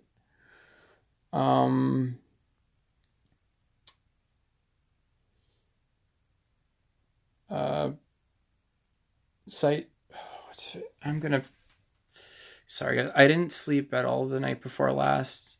And then last night I didn't sleep much or well. And then I had some doctor and financial appointments in the morning. So I'm... bleh. And when I'm like that, I tend to lose words from my vocabulary, but doesn't stop me from being obsessive. So even though I could think of like 10 other words to say the same thing, I want that particular word I was looking for. And I've probably told you guys all this like a million times, so I apologize for that too. 5-star. No. We need to go to support. Sakio. There we go. I didn't need it. Sakio's effect is the shittiest of all the 5-star supports, but he has really good SP stats, so he's good to throw on your one of your SP characters. And his other effect punishes people for his attached unit being hit by specials by lowering their defense. So he'd probably want to throw him. He either wants to throw him on one of his tanks, or I'd probably put him on Genkai. I mean, it's kind of along with her theme of punishing people for her taking damage. So if she gets hit by a special and doesn't die, she's gonna reduce their defense, and then when she does die, she's gonna increase everybody's SP, and she'll get a lot of raw SP from him, or he may just want to put him on Yusuke because of how high his SP is, and Yusuke is his main damage dealer. But I wouldn't.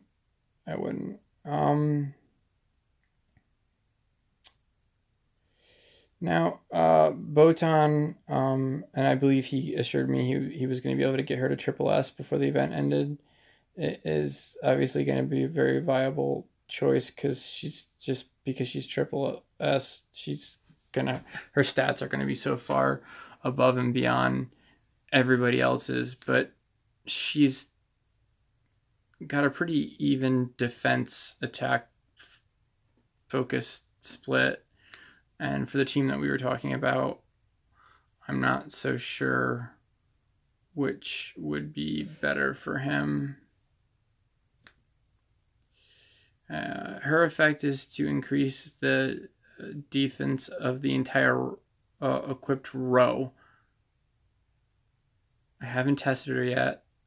so I'm not 100% that it's row and not column, but the database is 99% correct in all situations, even before I started to catch things. So I'm going to assume that's correct and it's row, which is kind of weird because a row-based defense buff is odd, because usually you want to buff the, you know, your tank row.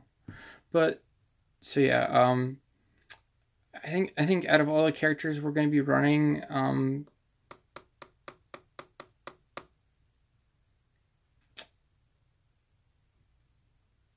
Karasu is probably going to be his squishiest, and because of the color opposites, we were going to put Yusuke behind Kurama. So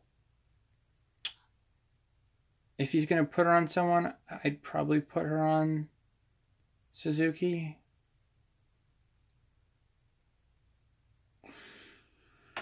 You know, then again, none of these are wrong. Again, I'm just discussing the options, and I'm discussing the pros and cons of them, so you can learn how to best make your own decisions. Because Kurama is both defense and attack based, and Yusuke is going to be behind him in our ideal scenario, and he already heals himself. Yeah, okay. We put Botan on Kurama, so because Kurama's already healing himself, and then Botan's going to increase his defense and Yusuke's defense, and Yusuke, it's really important that we keep Yusuke alive. So, and as a triple S character, she's going to have monster stats, so she's going to give Kurama more of all of his best stats than any other character. Okay, and then we put Yukina on Suzuki, and now both of his tanks heal. Boom, done. Okay.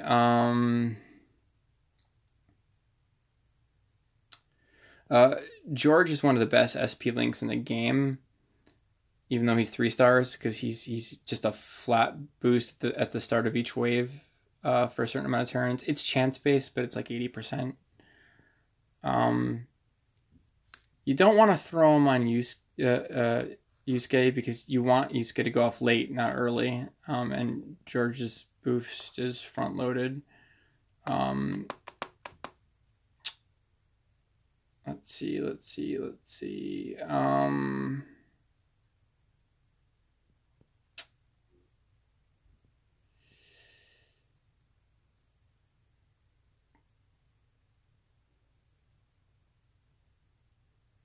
The next character to assign would be Chizuru, Kobara's sister. And I would put her on Yusuke, I think, because she synergizes pretty well for him, because in the beginning, Yusuke either isn't specialing or just tends to be wasting his specials. But she has a 72% chance to increase the character she's attached to's SP by 24% for 3 turns. So that way, as Yusuke's building up to his hopefully game-ending spirit gun, you know, each time he decks somebody with one of his regular attacks, he's gonna almost 3 out of 4 times effectively. Well, almost 3 out of 4 times, 72% versus 75%. Cut me some slack. He's going to keep buffing himself up for his inevitable special. And she's also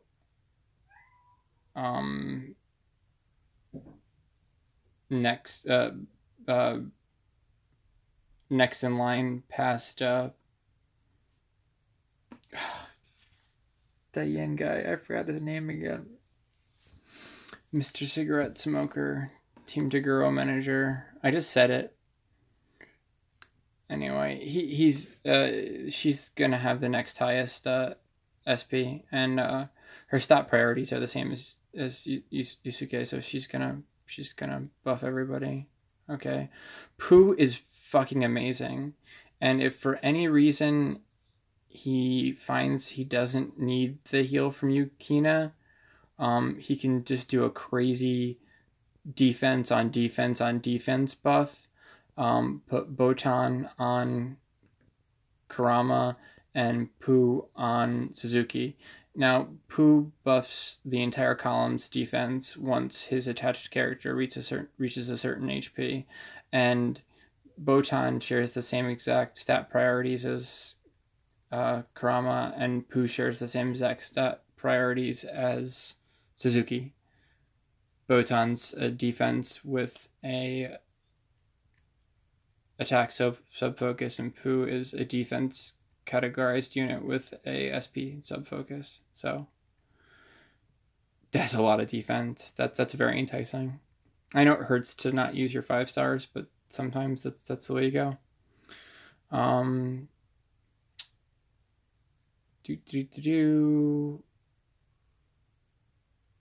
So who isn't spoken for yet? We haven't spoken for... I'm skipping over the characters that are just invalidated by the fact that he has other characters that just do the same thing better.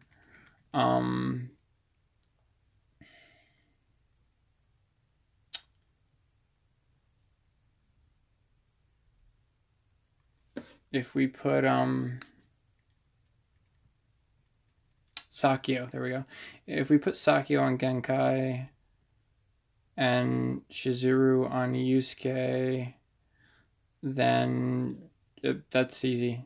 George goes on Karasu too. I mean, that's really, there's just really no question there, because they're the SP supports he has. So it's just a question of who gets who. Sakio, George, and Shizuru are going on Yusuke.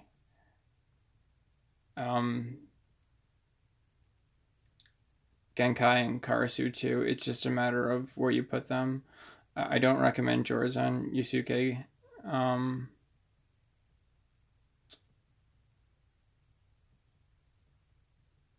Sakio's fine, but he's probably better placed on Genkai, I think. And Shizuru is pretty congruous, pretty in line with how Yusuke functions. So yeah.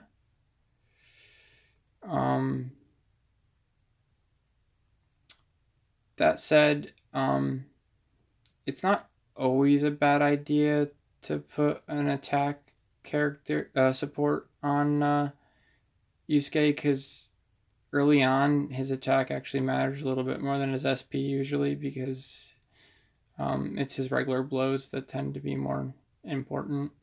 And his mom, Atsuko, buffs crit. And crit and guard, as Yuyozo saying quite correctly, are by far the most broken mechanics in the game, and you don't get a lot of opportunities to directly manipulate them. So anytime you can directly manipulate guard or crit, it's at least immediately a consideration. So if his Atsuko starts to significantly outpace his other options in dupes, she's not wrong to put on Yusuke. And like Sakio, what triggers her is a I have to double check the verbiage on this with Mitsu, but I believe it works the same. Let me make sure the original Japanese wording is the same as Sakio. Give me a second. The way we have it translated is after status decrease. But let me check something.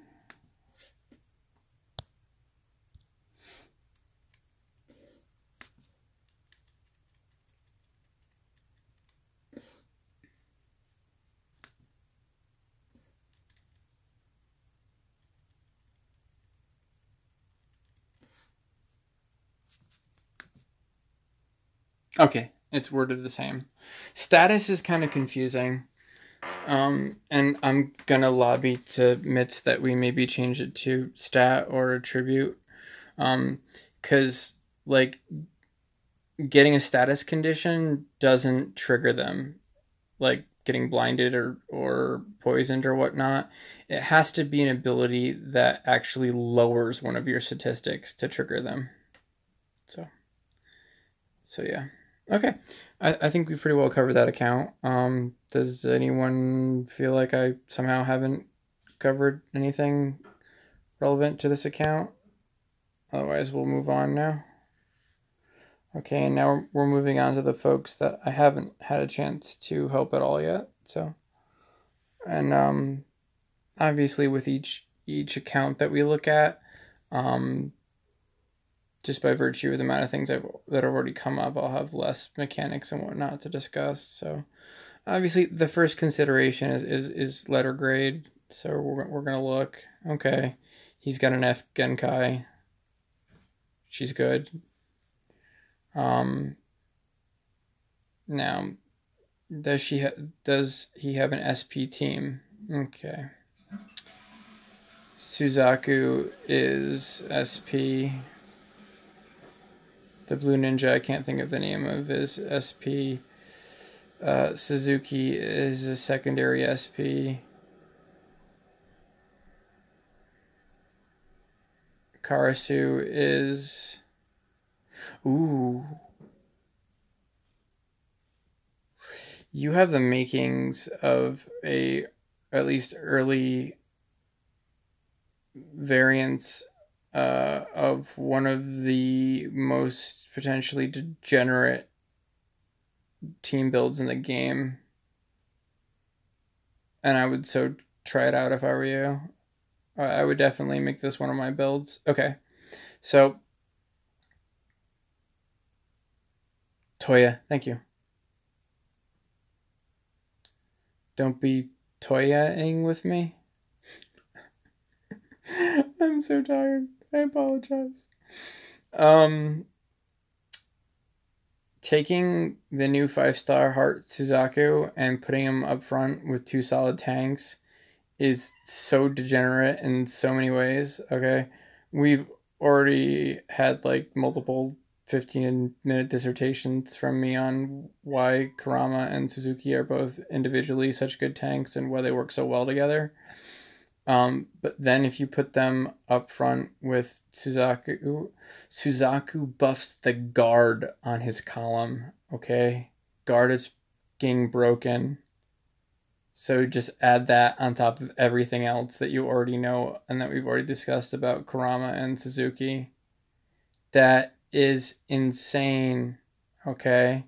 So first team, 3-2.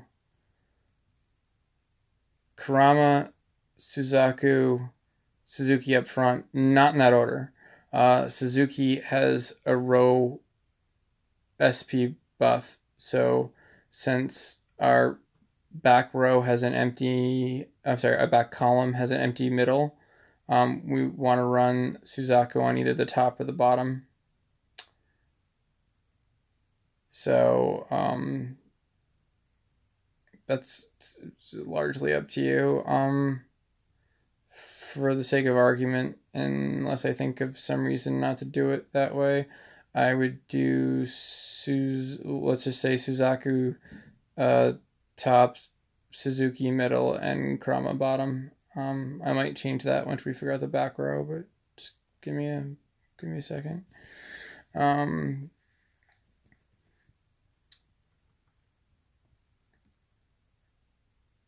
And he on death paralyzes SP units, and his regular attack also paralyzes, and it just destroys back rows. So,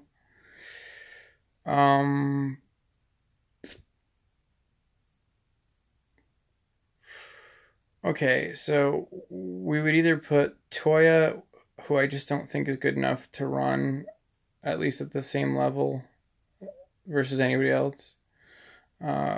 We would either put Toya, Genkai, or Karasu 2 behind behind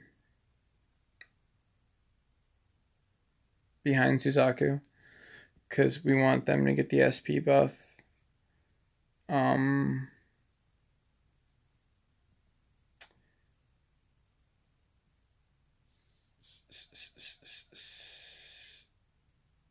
It's a tough call. I'd probably put Genkai, but you can play with it. Again, Elder is amazing, but with this particular configuration, I think his best use is as a link for your Genkai.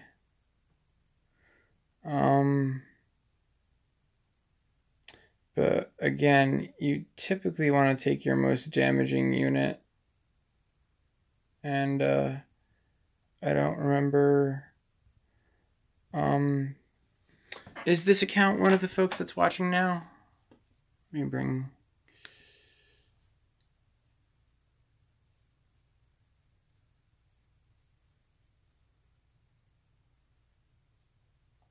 Zen, is this yours, or is yours the next set? Let me find the Discord window.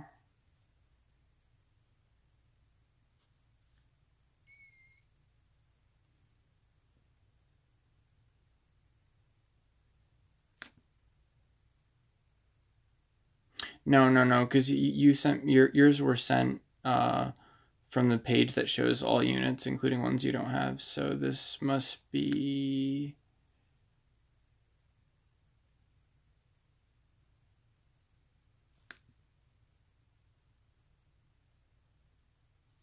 I think it's that okay guy. That's his Discord name. I believe this is his. Let me double check.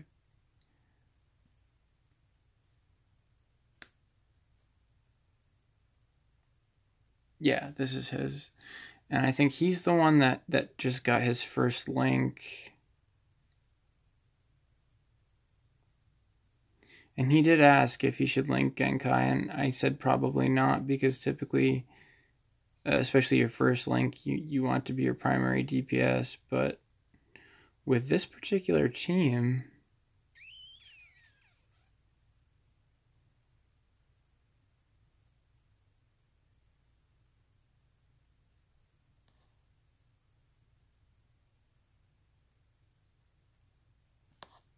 Why am I not using search to save us some time here?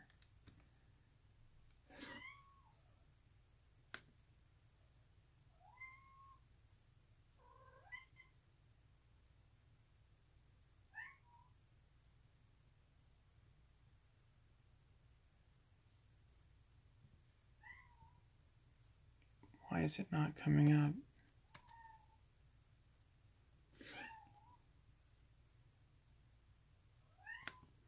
Ah, here it is. No, bring it to that part of the conversation, you stupid thing.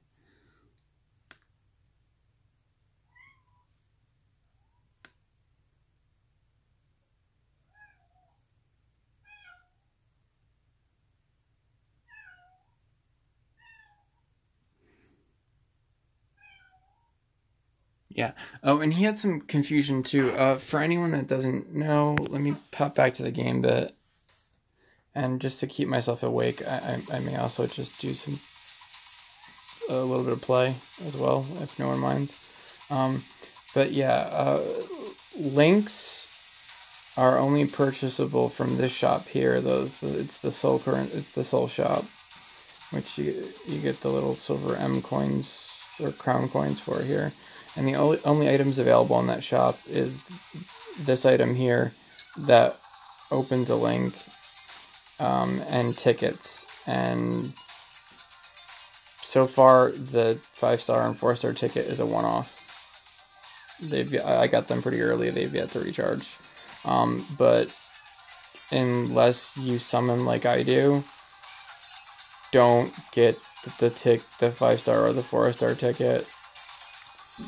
You get plenty of them free, and having a linked team makes way more difference in PvP, and you'll get way more rewards and so on and so forth.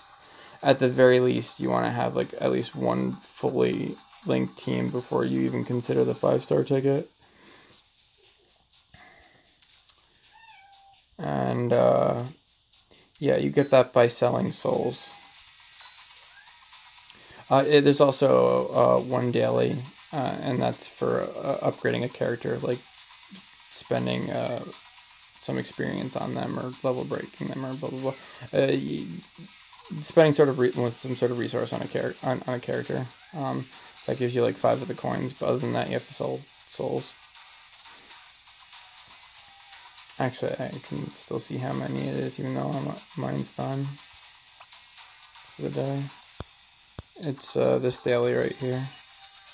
Yeah, it's 5. You get 5 coins every day. And if you don't want to be wasteful or whatnot, just grab a character and just throw one of the cheapest XP seals on him. That'll qualify for the daily. But yeah, otherwise you gotta go over here and you have to sell souls to get the currency.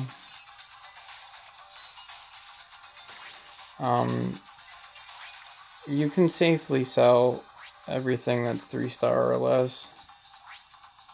The 4 stars can be pretty damn important, as I've pointed out. If you're really desperate for links, you can sell some 4 stars, but there's certain ones that you really want to save. Never ever sell any of green 4-star Taguro's souls. The only way to get him is from the tower, and all of his drops are one time only, and we have no idea if they're going to give us any more than exactly what we need to triple S him, and he's going to be one of the best attack links in the game at that point. So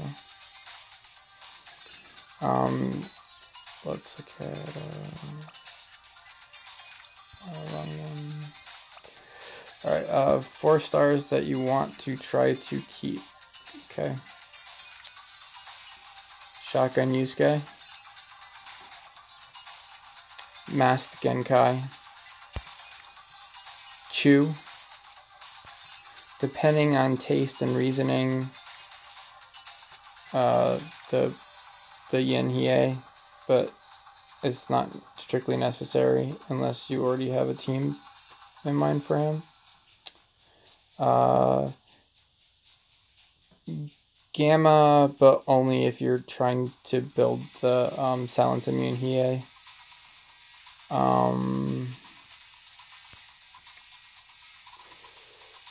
The robot, the cyborg, but only if you need a purple tank.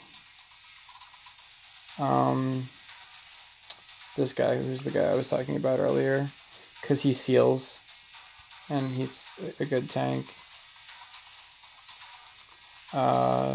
Green Taguro, which I don't, where'd he go? But anyway, the Green Taguro. 4-star Suzaku. Yeah, because he's just a great unit in general. And if you link Rando to him, it's ridiculous. Because Rando has crazy SP stats, you know, and everyone that was around from when he was available was able to triple S him. And his first passive, they match colors, is an SP boost. So it's just sickening. That 4-star can delete back rows. It's crazy. Alright, yeah. So, like, no question, any situation, I would strongly recommend, bare minimum, keeping 4-star Suzaku, 4-star Blue Masked Genkai, 4-star Sober Chu, 4-star Yin Shotgun Yusuke. A lot of these, Koima from the Discord, Vale, Raygun, Renshi, initially really helped me pare down, so credit where credit's due.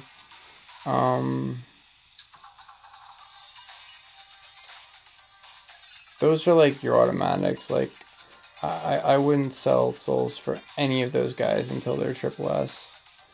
The next most automatic one is probably red 4-star Hie.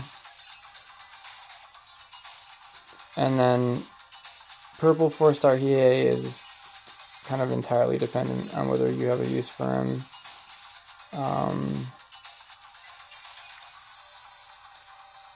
And I would definitely save one or the other, whichever you think is going to be more immediately useful to you, the cyborg or the game territory guy from Kurama's school. One or the other.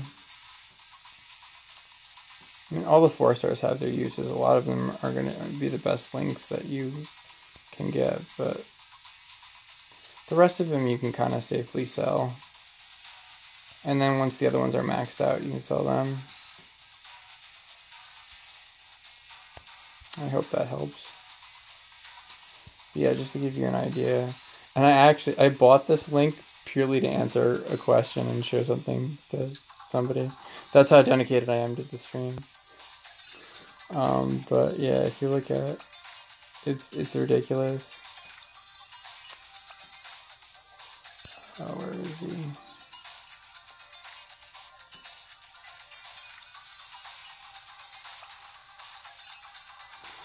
That's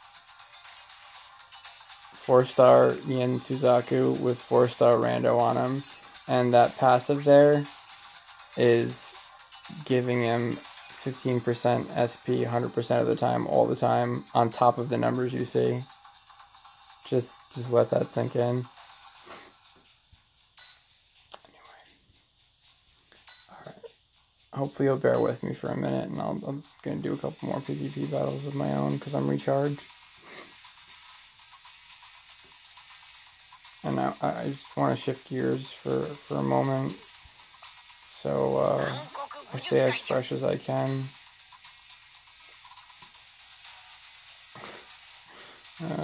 Do you want to lose the 101k guy again? We can beat him. That's good. No. Red is blue offensive.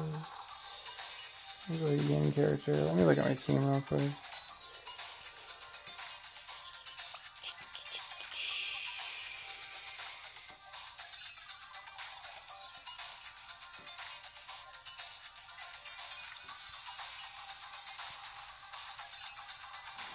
You want to see if we can just bully him on power alone? Let's see if we can bully him on power alone. And I might have enough points to actually unlock the next achievement for overall power. Oh yeah, and first things first, when you're looking at your team, like you're doing a full rebuild, first thing you do is unlink everybody, because you can't get an accurate assessment looking at things with things linked, because their overall power level and stuff is going to be based on with the links and whatnot, and it's just, and certain characters won't show up on certain menus. Also, again, when you're working on new teams, especially from scratch, make sure that you don't have any characters that you might use on any of your other teams, because they won't show up. And you have to check there in PvE, and then you also have to check, you have a completely different set for PvP. You have to check the other teams. Okay, it's just important, trust me. And yeah, this is what I was talking about, where you change your again, I know everybody watching probably knows this, but this is a help / this tutorial guide, whatever you want to call it. So I want to make sure it's friendly to everybody. It's useful to even the newest players. So we're going to cover some stuff you guys already know. I'll be quick about it. But yeah, on the PvP screen here, that's where you set your leader. That's the name of the team, if you want to change the name of the team. Right now it just says Team 1, Team 2, Team 3. That's where you change your formation. And that will automatically set up a team for you. The computer will try to figure out a team for you. Since we're completely redoing my team, let's have some fun and see what the computer says. Of course, this is not based on with them linked. Oh, not Team 3. Team 1, please. Let's see what the computer comes up with. That's not awful. The computer didn't do that bad. I mean...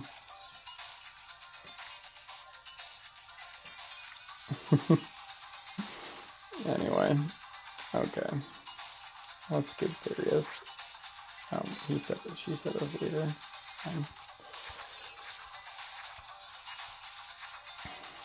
Okay.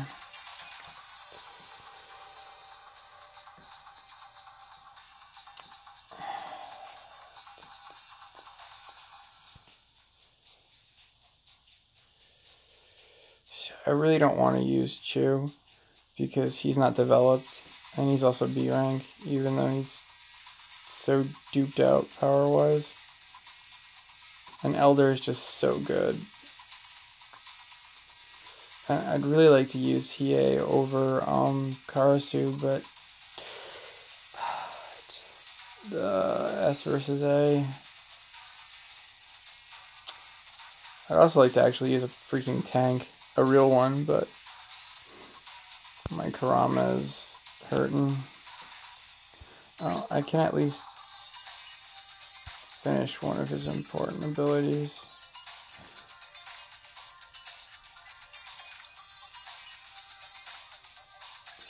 Yeah, no problem, man. I'm sorry. I hope everything up to this point was either entertaining, interesting, or informative, or hopefully some combination thereof. And I will give your box review of the same attention as all the rest. I mean, if you've got like 15 more minutes and you can hold out, I'll skip to it now for you. Otherwise, you have a great evening. Thank you so much for hanging out. I hope you're not disappointed. And I especially hope you're not going, if you have to watch it later, I especially hope you aren't disappointed with the coverage. But I will give you super VIP treatment, total, breakdown, recommendations, so on and so forth. And you can always follow up with me on Discord if you have any additional questions and whatnot. But like I said, if you want me to jump right to yours right now, and you've got 15 minutes or so, we'll do yours right now. Otherwise, I don't want to keep you and mess with your life schedule, and you'll still get the full coverage that you want and deserve. You'll just have to watch it tomorrow. And then you can follow up with me on Discord. I know there's a big delay, so just let me know.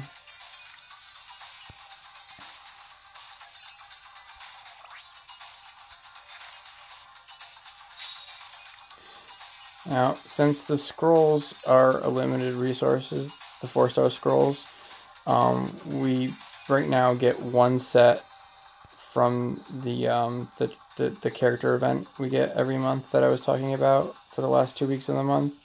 Just enough to make bring one skill from 8 to 10, so they're kind of precious. I don't even know if I have a flow at this point. We can jump. We can jump. Let's go. Let's go. I got you, man. It's not just something I say. I mean it. When I'm talking about the stream and I say it, it's your guys. It's your guys' live stream. I just host it. Because all of my joy, all the entertainment quality for me comes in entertaining and assisting you guys. Okay, this is you here, right? I'm 99% positive. I'll double check on my Discord in case I can check before you reply.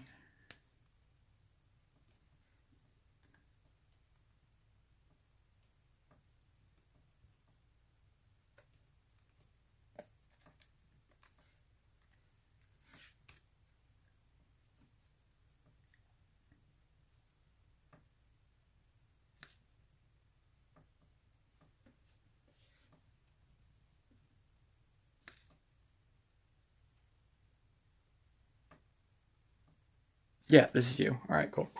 Okay. All right. Okay, you've got Yusuke. He's at F. He's probably going to be your primary damage dealer. Suzaku's significant. Do we have tanks to actually do the Suzaku strategy, though? Yes, we do. Okay. Have you spent your 4-star scrolls yet?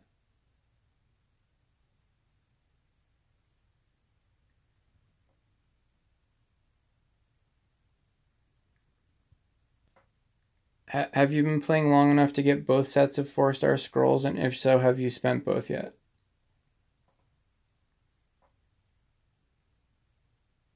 From the rando event last month and the Botan event this month?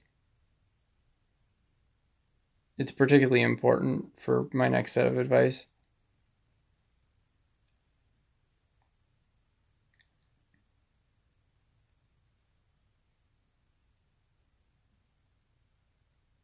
All right. Well, I'm going to continue, and then you just answer as soon as you can, okay? Rando gets slept on all the time, and Red Rando is actually one of the best tanks in the game. Hello? Guard.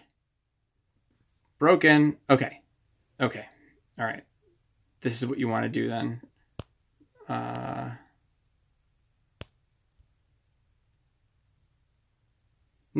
You're 5-star runner. All right. You did the Botan event though, right? Or no?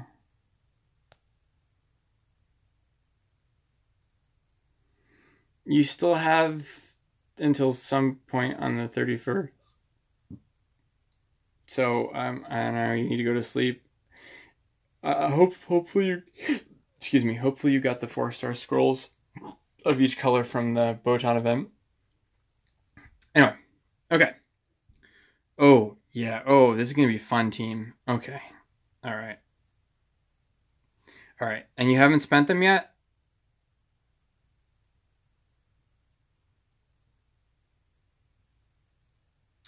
All right.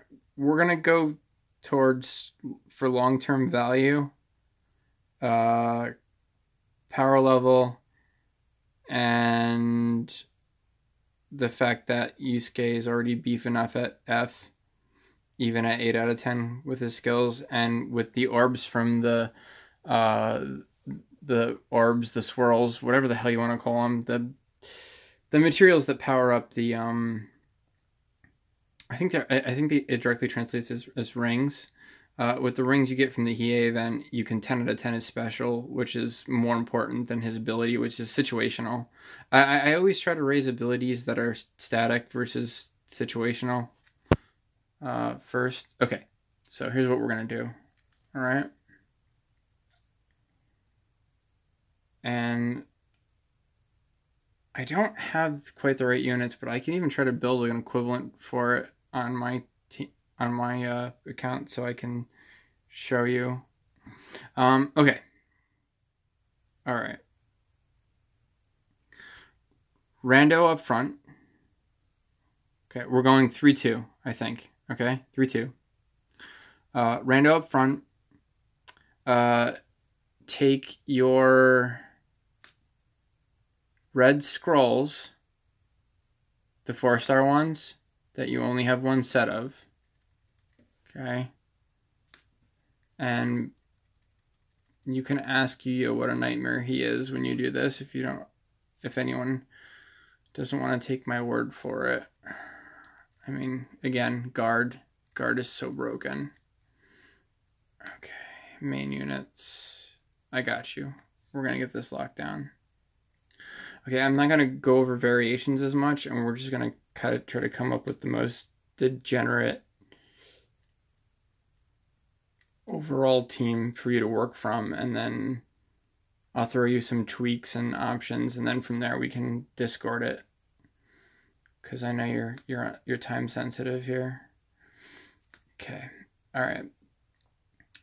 You don't need to worry. Definitely, if you're worried about splitting resources, focus on Rando's skills. Well, his level first, so that you unlock all his skills. Oh, level. Okay.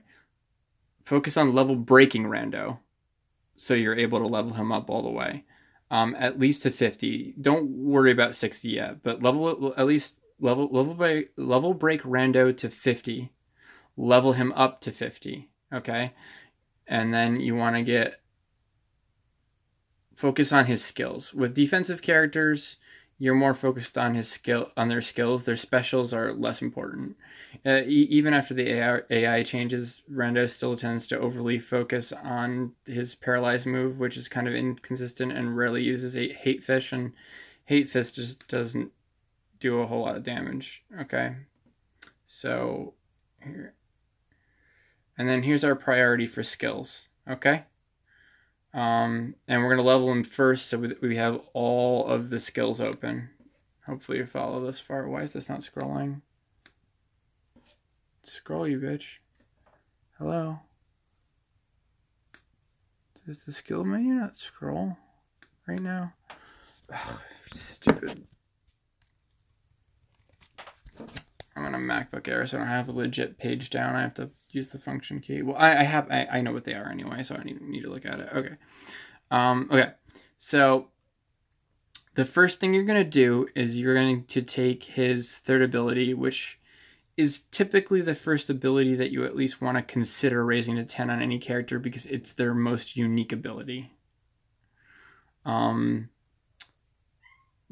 fourth and fifth ability is the same on every character.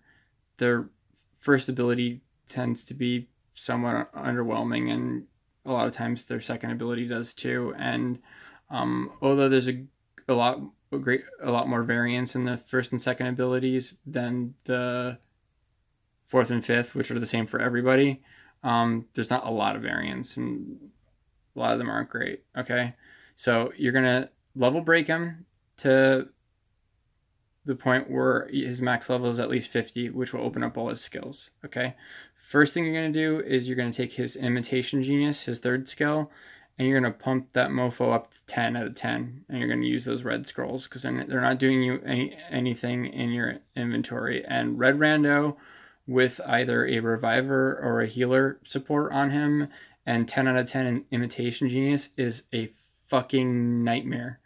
All right, what Imitation does is it gives him 100% guard for 2 turns the second he's below half-life.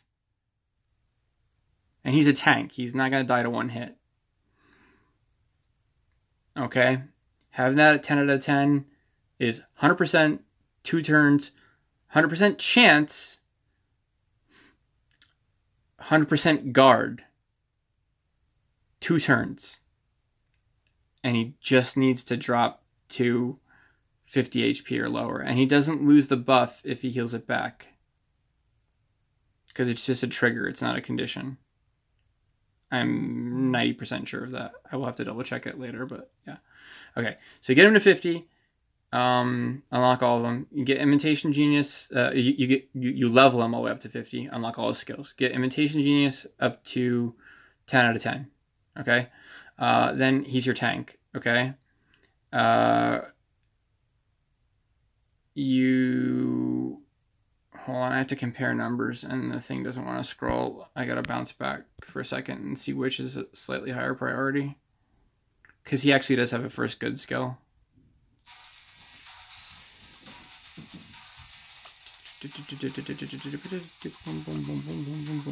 I'm horrible at rushing, but I am doing my best. No, that's where I wanted it. No, I want to look at units. Stop clicking the same wrong thing over and over again. Okay.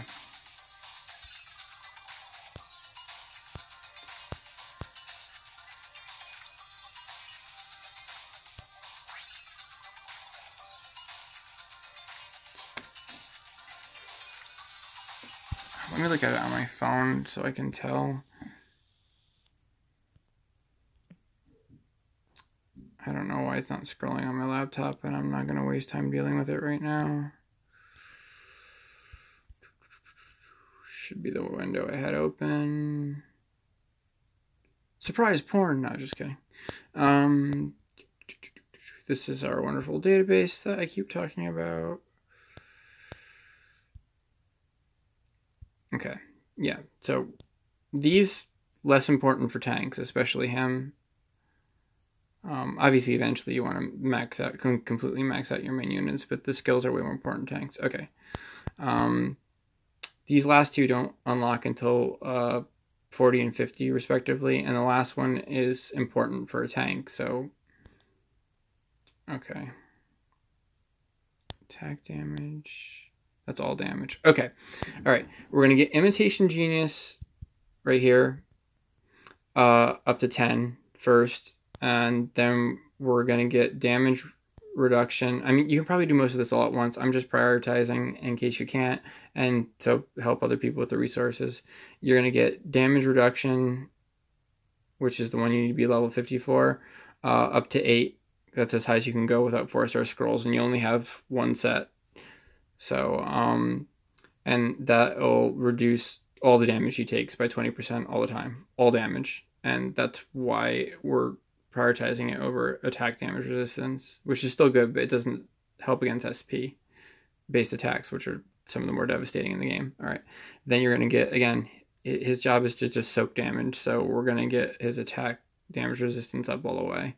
And from there, you don't have to worry about, unless you're facing a ton of Suzakus, you don't really have to worry about paralyzed resistance or damage up. I mean, do them eventually, but get all of your other red characters' skills up first before you worry about them. So level break to max 50, level to 50, 10 out of 10 imitation genius, 8 out of 10 damage reduction, 8 out of 10 attack resistance, save from there. Okay, and then when you come back to it, go 8 out of 10 damage up, and then 8 out of 10 paralyze up when you don't have anything else to spend them on. And then when you have no other use for your red orbs,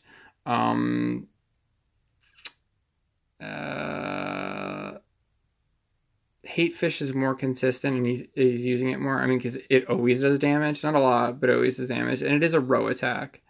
Lay Force Thread takes a lot for it to actually paralyze things. So I do focus on one or the other first and get it to 8 out of 10. Maybe now I'd focus on Hate Fish. There's really no wrong answer. And get them both to 8 out of 10. I definitely at this point would not waste your only 4-star orbs getting either of his specials to 10 out of 10. Okay? Alright. That's your first character. Tank, front row. Okay. Going back over to your gallery here. Okay. Alright.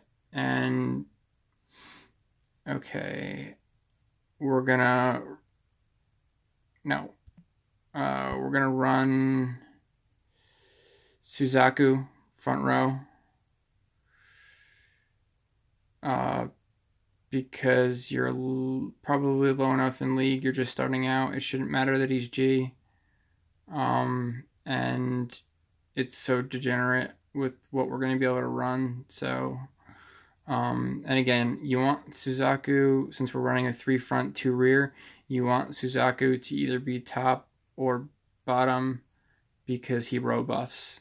And if you put him in the middle, there won't be anyone behind him to row buff. So, okay.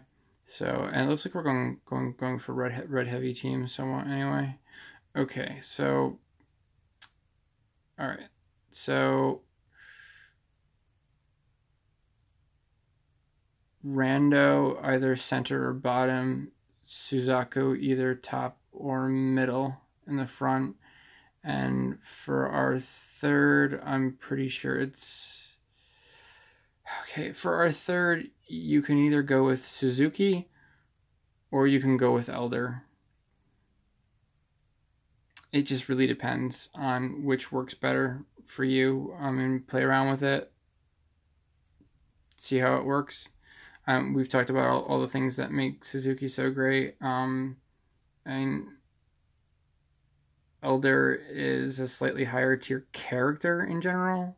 He's not a true tank, but Elder also SP row buffs too. So I guess start with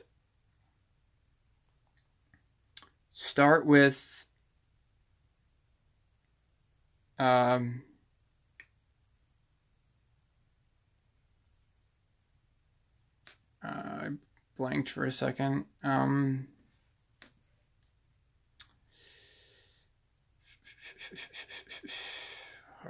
Start with Suzaku, Rando, Elder, and see how it goes.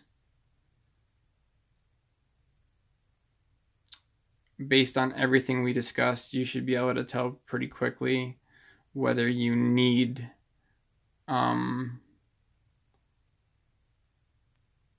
actually wait, I may go back on what I just said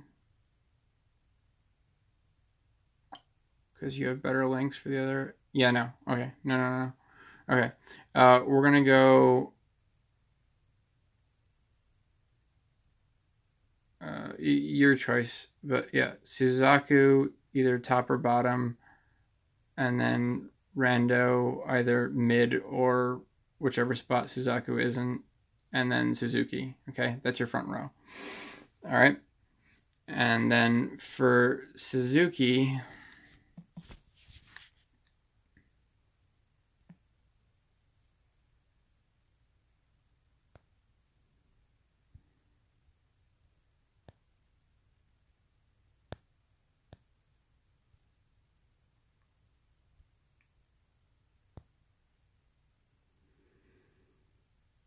okay, for me, I at least consider bringing his second up to 10 before his third. Kind of up to you. Okay. The only reason I consider that is I like guarantees over chances. But I mean, his third ability is very good. Okay, his third ability, this is at 10. 80% chance to reduce an enemy's SP by 30%. 2 turns. Condition when hit by a special. Chance 50%. It's just so chancy. It's very good, but it's so chancy. Because he has to be hit by a special. Okay. And then when he's hit by a special, he has 50% chance to reduce, to trigger the reduce ability, and then the reduce ability has an 80% chance to apply. And if it does, it reduces enemies' SP by 30, but I find it far better consistency-wise to throw your only set of green scrolls at the SP damage resistance, pop that up to 10, and then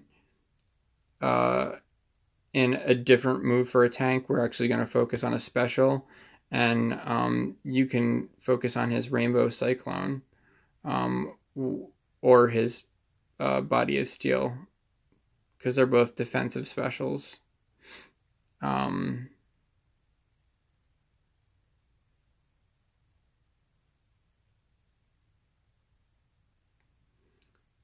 71. Yeah. Okay.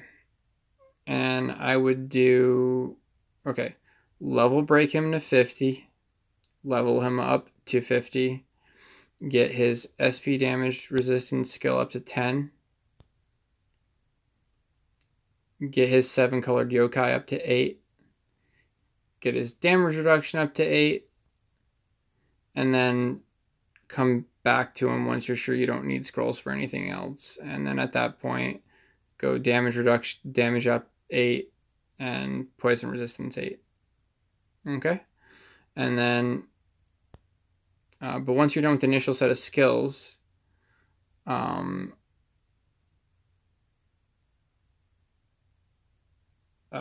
would definitely prioritize Body of Steel, get that to 8, and then get Rainbow Cyclone to 8.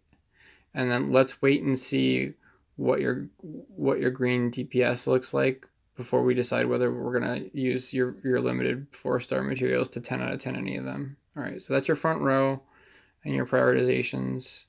Let's look at Suzaku so we can do his priorities real quick.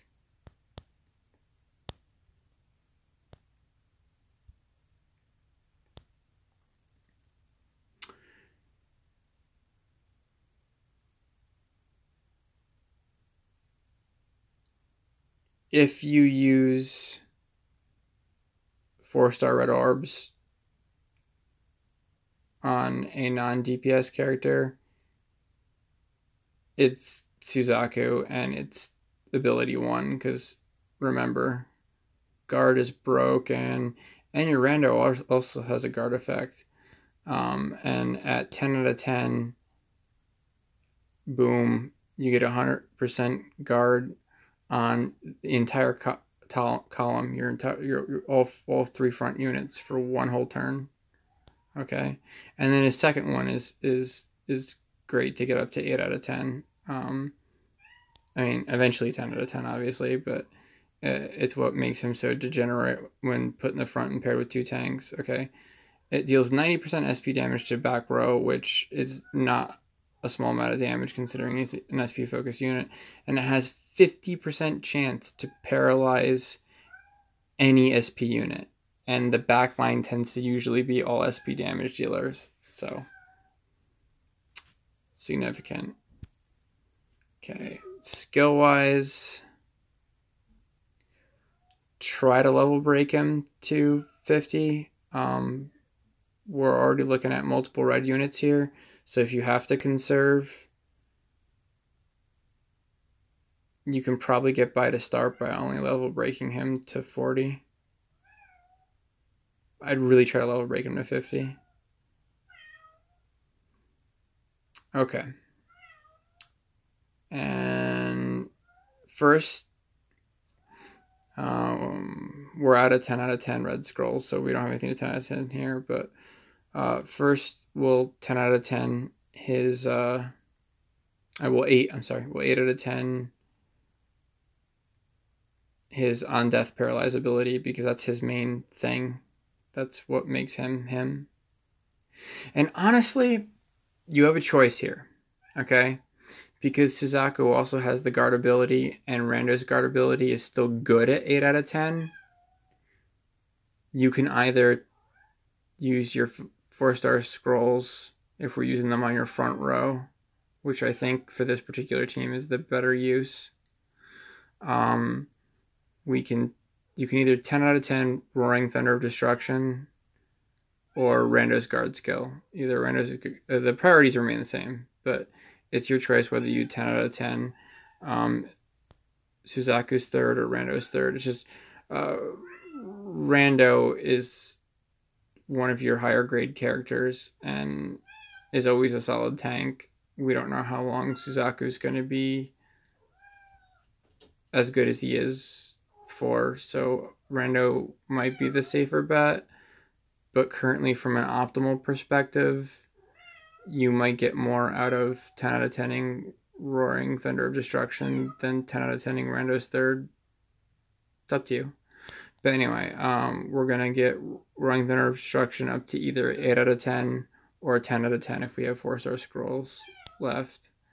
Sorry about the cat. And then you're going to 8 out of 10 the damage reduction, assuming you were able to level break him to 50, because even though it's slightly less than his ability number 1, it's all damage. Okay. Then you're gonna level break his SP up, and then when if you ever hit a point where he becomes obsolete, he's an amazing link because his first ability is a SP increase. He's basically the best link in the game for Yusuke. So if you hit a point where Suzaku isn't the best choice for your team, or you want to try a different variation, you just throw him as a link on Yusuke, because they have the same stat prioritizations and they're the same color. He'll inherit the SP up. Okay. Yeah. So then you bring the SP up to 8 out of 10. And then you bring his damage up to 8 out of 10. And then wait on his paralyzed resistance until you're sure you've got the materials. We already talked about his specials. Okay, so that's your front row. And we're going red heavy. And you got Yusuke, and you've already started to level him, and he's F. So, okay, Yusuke is definitely your first backline character. Okay. So we're going to run Yusuke, and you want to make sure Yusuke is behind either, yeah, we're not running Elder, actually. So you want to make sure Yusuke is behind Suzaku. I know that means we're running two of the same color behind each other, but we'll just have to deal because you want him to get the buff from Suzaku. Okay. The character we're gonna want to live the longest is Karama, because he just keeps getting better and better as other team members die. He keeps getting buffed. So actually we can't run him mid back because we're running 3 front. Never mind. Okay, so we have a choice between running Yoko or Genkai. Okay. So what I would probably do is run... Oh yeah, he's D. Yeah. Oh yeah. Okay. We're going to run Yusuke behind Suzaku, and for our other rear slot, we're going to run Yoko, and then we're going to open up his Link slot, and we're going to slam Elder on him, because Elder's first passive is a flat SP buff, and he has the same stat priorities, and that's just going to give Yoko a monster freaking boost. So now you've got a rear row deleter, 2 rear row deleters, a full team AoE deleter, and a bunch of punishing effects, and you're abusing guard. That's pretty fucking crazy. It's far from the only good team you can build, but I really like that. That uses your 2 highest grade characters to great effect. And depending on what supports we use, you'll either make one of the red SPs your leader, or one of the yellow SPs your leader. So it'll either be Yoko or Yusuke. And then you've got wiggle room to play around. You can try running Elder instead of Suzuki, and then running Genkai behind him, or Yoko behind him. Hold on, let me see which one's the better link, Yoko or... No, you'd always want to use Yoko because of his grade. Alright, you could try running Elder instead of Suzuki and putting Yoko behind him, and then linking Yoko to Genkai. And then obviously there's other options if you don't use Suzaku and use the free front row, but I already covered that with the other guys' team building thing. If you want to go sheer power and not use the Suzaku trick, then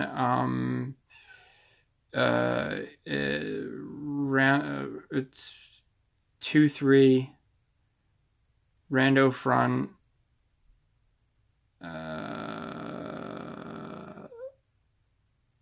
Suzuki or Elder front.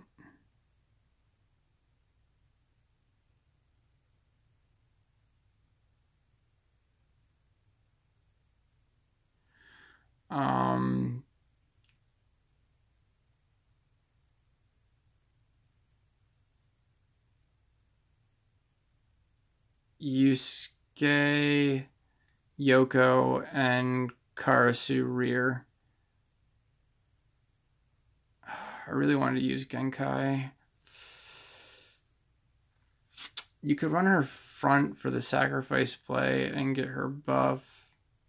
They're all G, but Elder is just so much better in the front. And you get the SP buff. Yeah, I guess it's Rando and Elder front for that configuration, and then Yusuke on your current rarities and your current dupe levels anyway. Yusuke, Kurama, and Karasu rear. You put Hiei as the link on Karasu.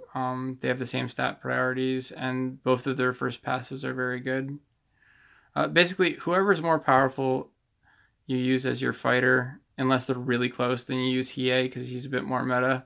And then you use the other one as a link because they both have very good first passive skills, and they're the same color. And since we were unable to find room for Genkai, you put her on Yoko because of the same stat priorities as a link. If you're not using Suzaku in that setup, so you can use Suzaku as a link on Yusuke. That's another really powerful configuration. I think that pretty much covers it.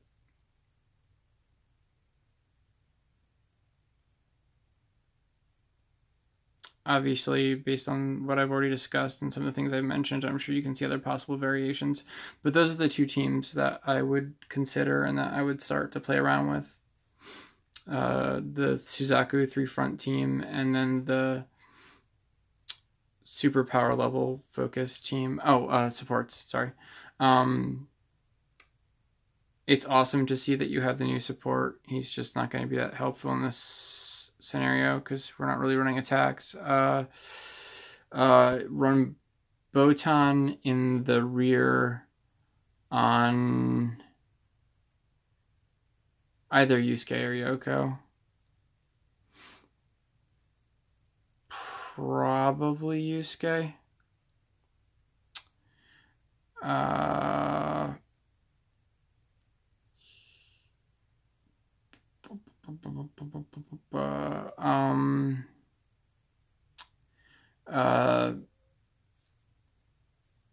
Let me check something.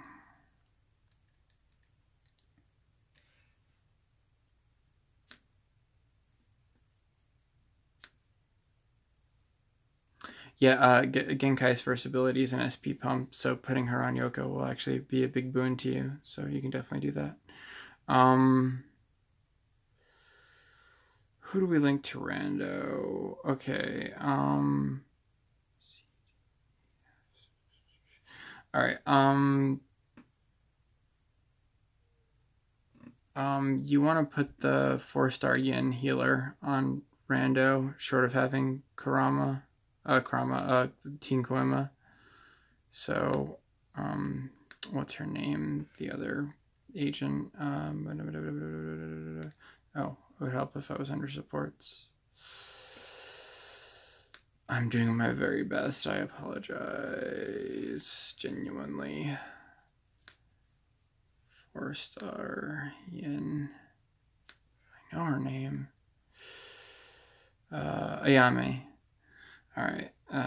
That's the purple on the left side of the screen, one down and one to the right, in between Yusuke's mom and Kurama's not Kurama, the Kuwabara's sister. All right, run her on Rando. That'll give him a heal, so when he drops low, he'll not only get 100% guard, he'll heal as well. You've already got George up to B. You definitely want to use him. Use him on whatever rear DPS that you're not using Botan on if you're running the triple rear setup. And if you're running the triple rear setup for your third, use Shizuru as your third. And actually in that case, if you're running the triple setup, I guess put Shizuru on Yusuke, Botan on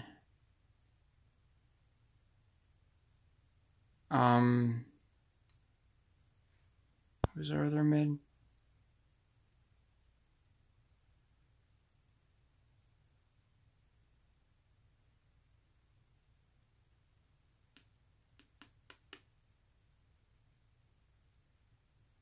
Botan on Yoko and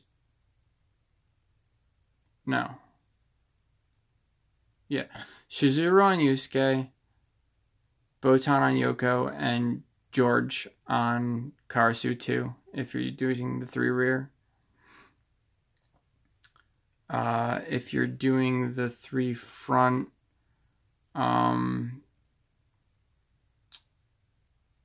You can still use Botan on the rear, or you can use Botan on Suzaku. Especially if you're running Elder. But either way, even your other tanks are SP focused.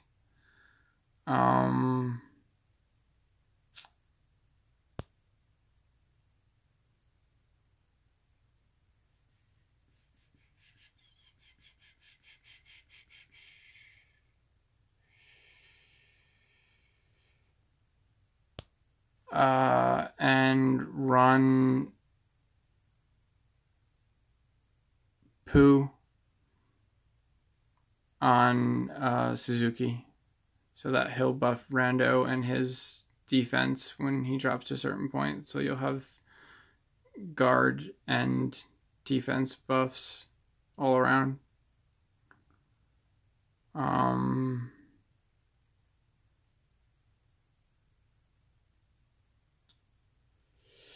You can use Botan because of her sheer stats, but she doesn't really match up with any of the units you're running in the front.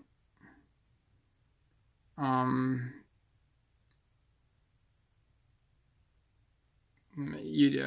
either put her on Rando or Suzuki if you run her.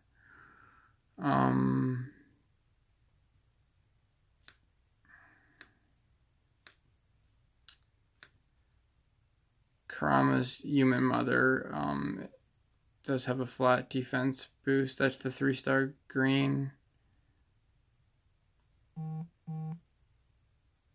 She's got a pretty equal split, so she's a possibility too, but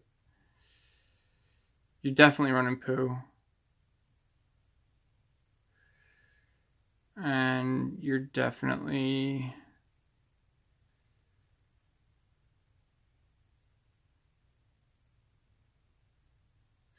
Okay. You run... Okay.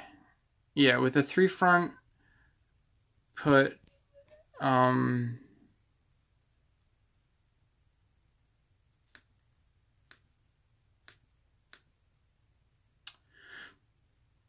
Put Sakyo on Suzuki, put Ayame on Rando, and put Pooh on Suzuki. And then in the rear, put Botan on Yoko and Shizuru on Yusuke. If you're running the 2-3, put Ayame on Rando, Pooh on Suzuki, Botan on Yoko, Shizuru on Yusuke, and George on Karsu too. Boom. 2 completely viable teams. Very solid. Really leverages your strengths, mitigates your weaknesses. Gives you 2 complete full base options to work from, and a lot of reasoning and choices to work from there. Before you bounce to rest, did I miss anything or confuse you on anything?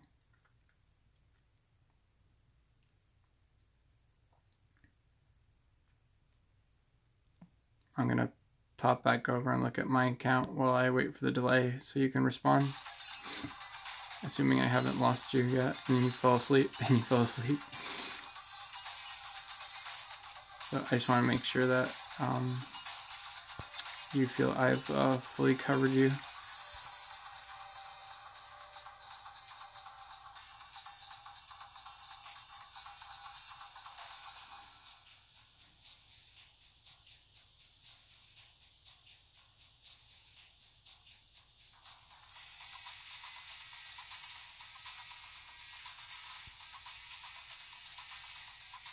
Wow, looks like everybody's getting too tired now. Okay. I know I didn't finish going over the middle team.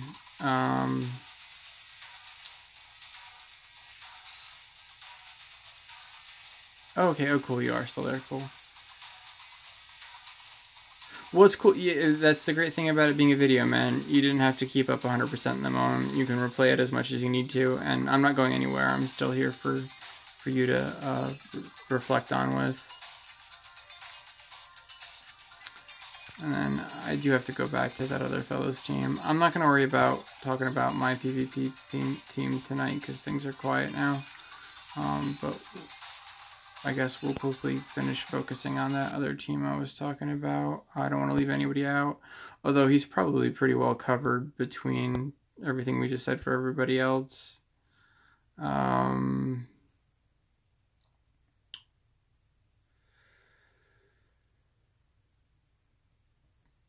just going to be quicker here. Karama front.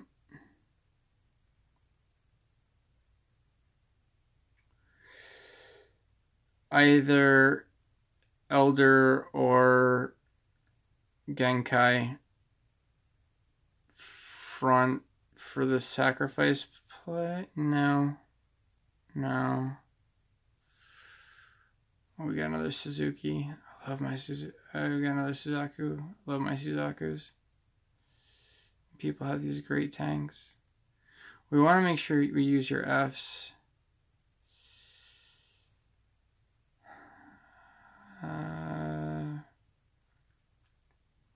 Your 4-stars are shaping up nicely too. Obviously, your choices are going to change once your 4-stars start pushing past S. Okay, so yeah, I mean, we've already talked about this. I don't remember exactly where I was before we jumped to the other team, but I think we were about to talk about your support. So I think our initial config, and again, a lot of the same things that we talked about with the other teams apply, is, okay, so Karama front, Suzaku front, either top or bottom, Suzuki front.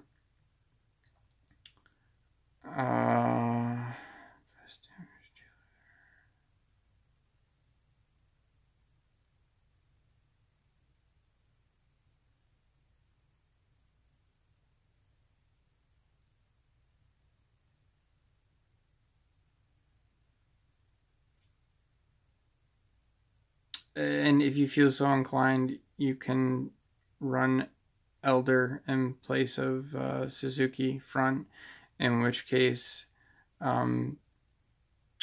Suzaku and Elder would be at the top and bottom, either or one of them's top, one of them's bottom, your choice, and Karama would be middle. Put Genkai behind Suzaku.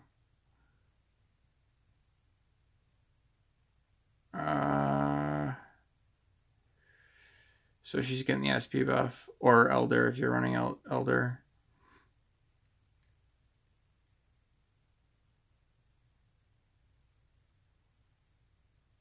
And your other rear is Karasu too.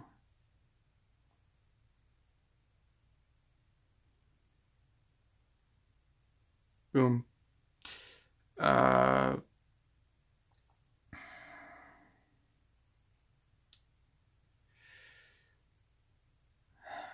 Link-wise, I would usually say you try to go for Karasu 2 first, but given his current rank and the links you have available, I don't know, probably. It's a tough call.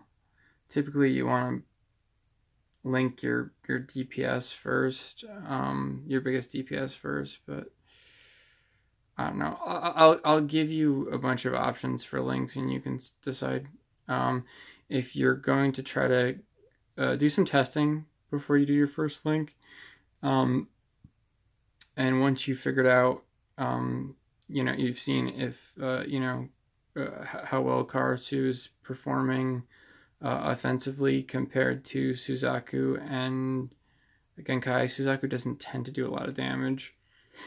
Link either take rando and throw them on whichever one's doing the most damage. Your other options is, if you're not running Elder, taking him and putting him on Genkai.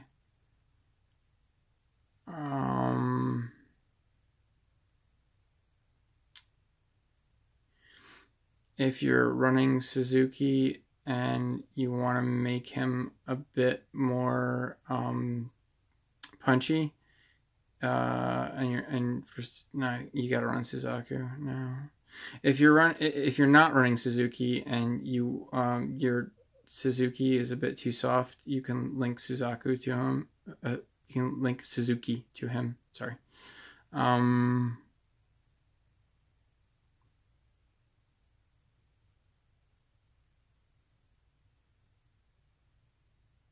Yeah, and then as your 4-star four stars develop, you'll have more options. But I think, yeah, your front is definitely Kurama, and your choice, depending. I've covered all of this in detail already. Either Suzuki or Elder. And if you're running 3-2, which it looks like you pretty much want to run 3-2, you run to Suzaku, and you just make sure Suzaku is at the top or bottom, and also if you're running Elder, that he's at the top or the bottom. And then your rears are Genkai and Karasu. Yeah.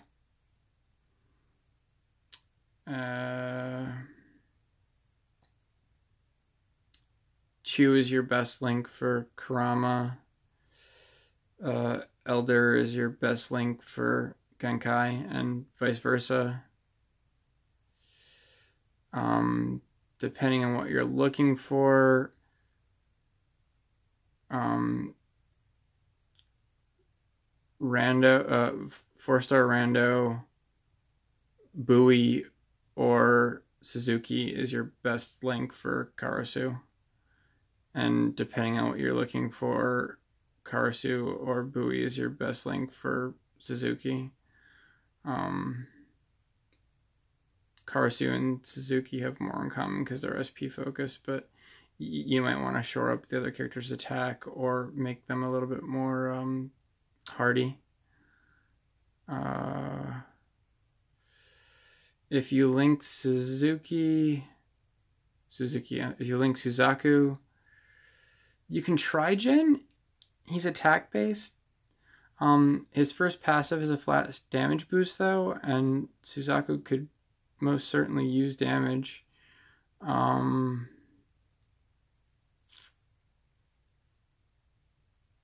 He's probably less than ideal for your links though. Okay, and supports. Okay.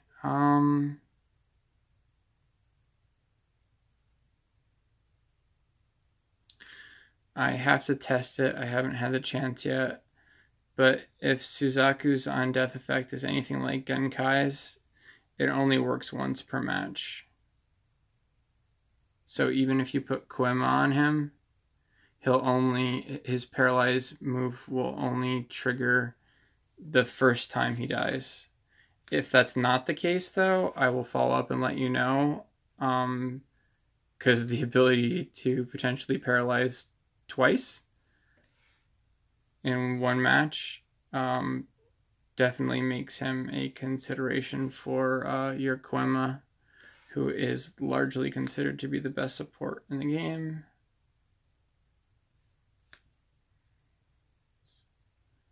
What was I looking for? 5-star. Okay.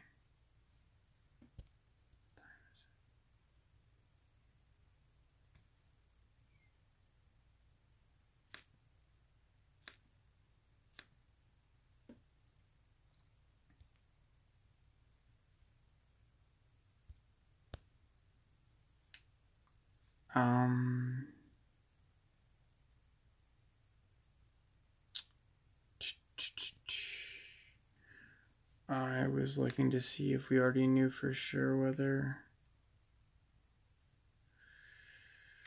Where is he? Heart. I'm on my last leg here, bear with me.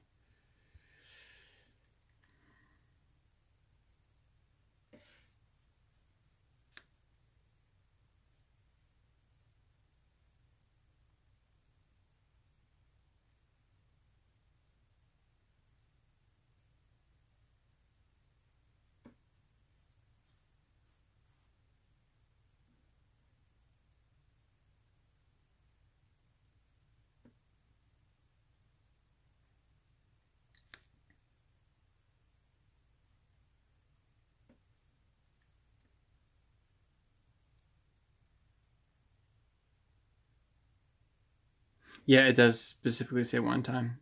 So, okay. Putting Koema on him wouldn't make a difference.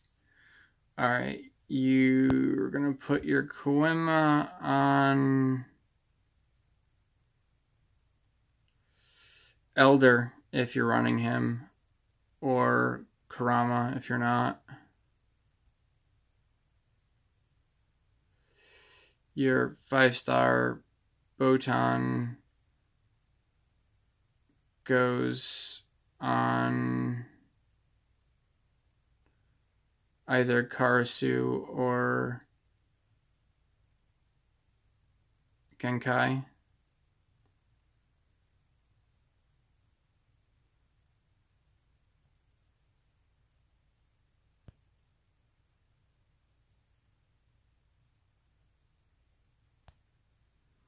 Actually, your Botan goes on, because their stats match up. Your Botan goes on Koema. Your Botan goes on Kurama. Your 4-star Botan support goes on your Kurama. Your 5-star Teen Koema support goes on your other tank, either Elder or Suzuki.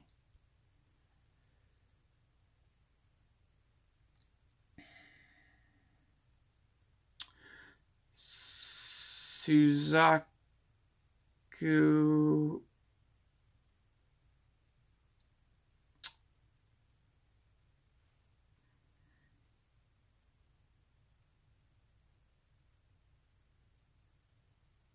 Okay.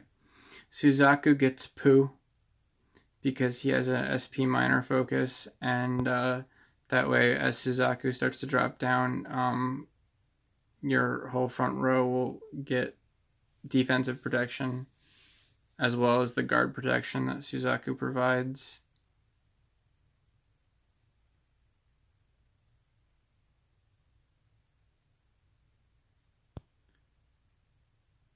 If you want to go more, if you don't need Poo, or actually, hold on. No, less ideal. Okay. Teen Koema goes on Elder or Suzuki, whichever you're using in front. Sakio goes on Suzaku because he has a big high SP, and Suzaku's an SP unit. His stats in general are very good. And being in the front, Suzaku's the most likely to get hit by a attack reducing effect, usually. And Botan goes on Koema because they match up perfectly. And then in the rear, Botan goes on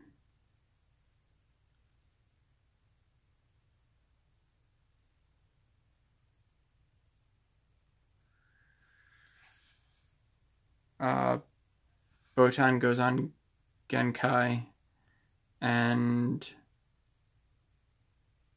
Shizuru goes on Karsu 2. Okay, so you're looking at 1 blue,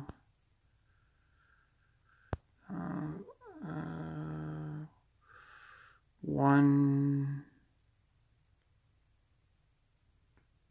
maybe 2, maybe 3 Yangs, depending.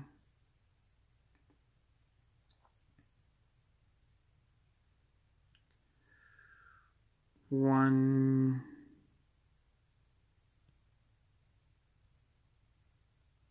2, 3, 4. You're looking at potentially 3 or 4 greens. Your leader is, if you run him, is probably Suzuki. That will give 15% defense to himself, to Karasu, to Koema, which will then pass it on to Kurama, and to Botan, which will then also pass it back down to himself again as well.